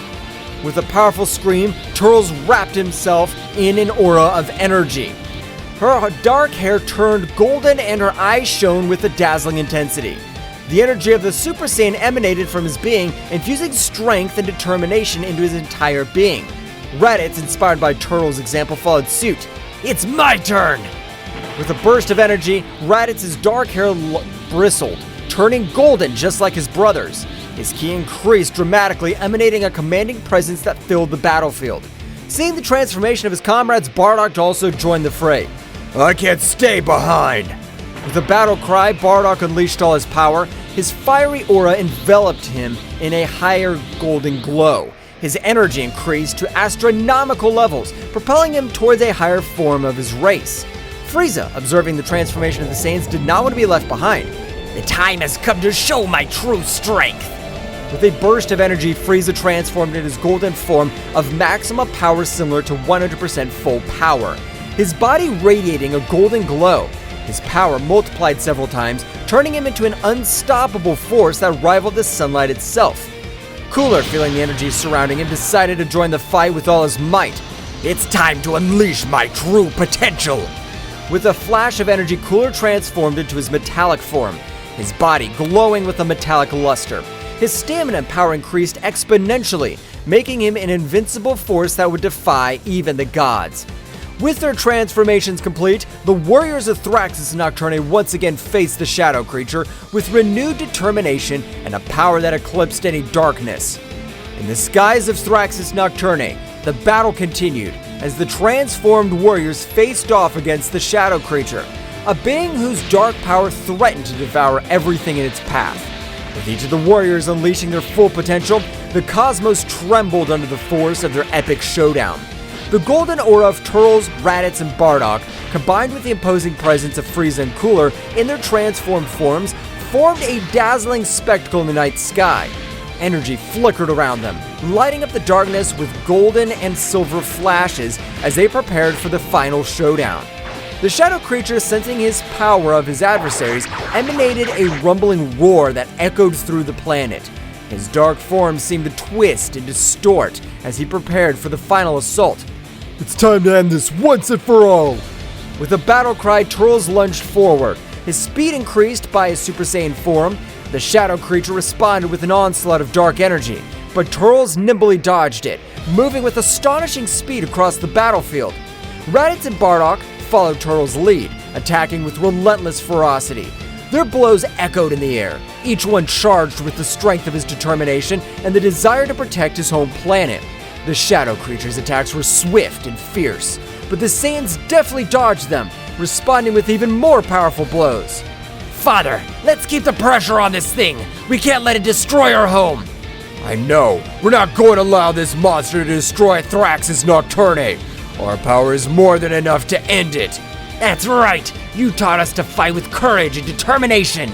We'll not back down before this creature is destroyed. Take this! The shadow creature dodged Bardock's attack with agility, launching its counterattack with its sharp claws. Careful, Father.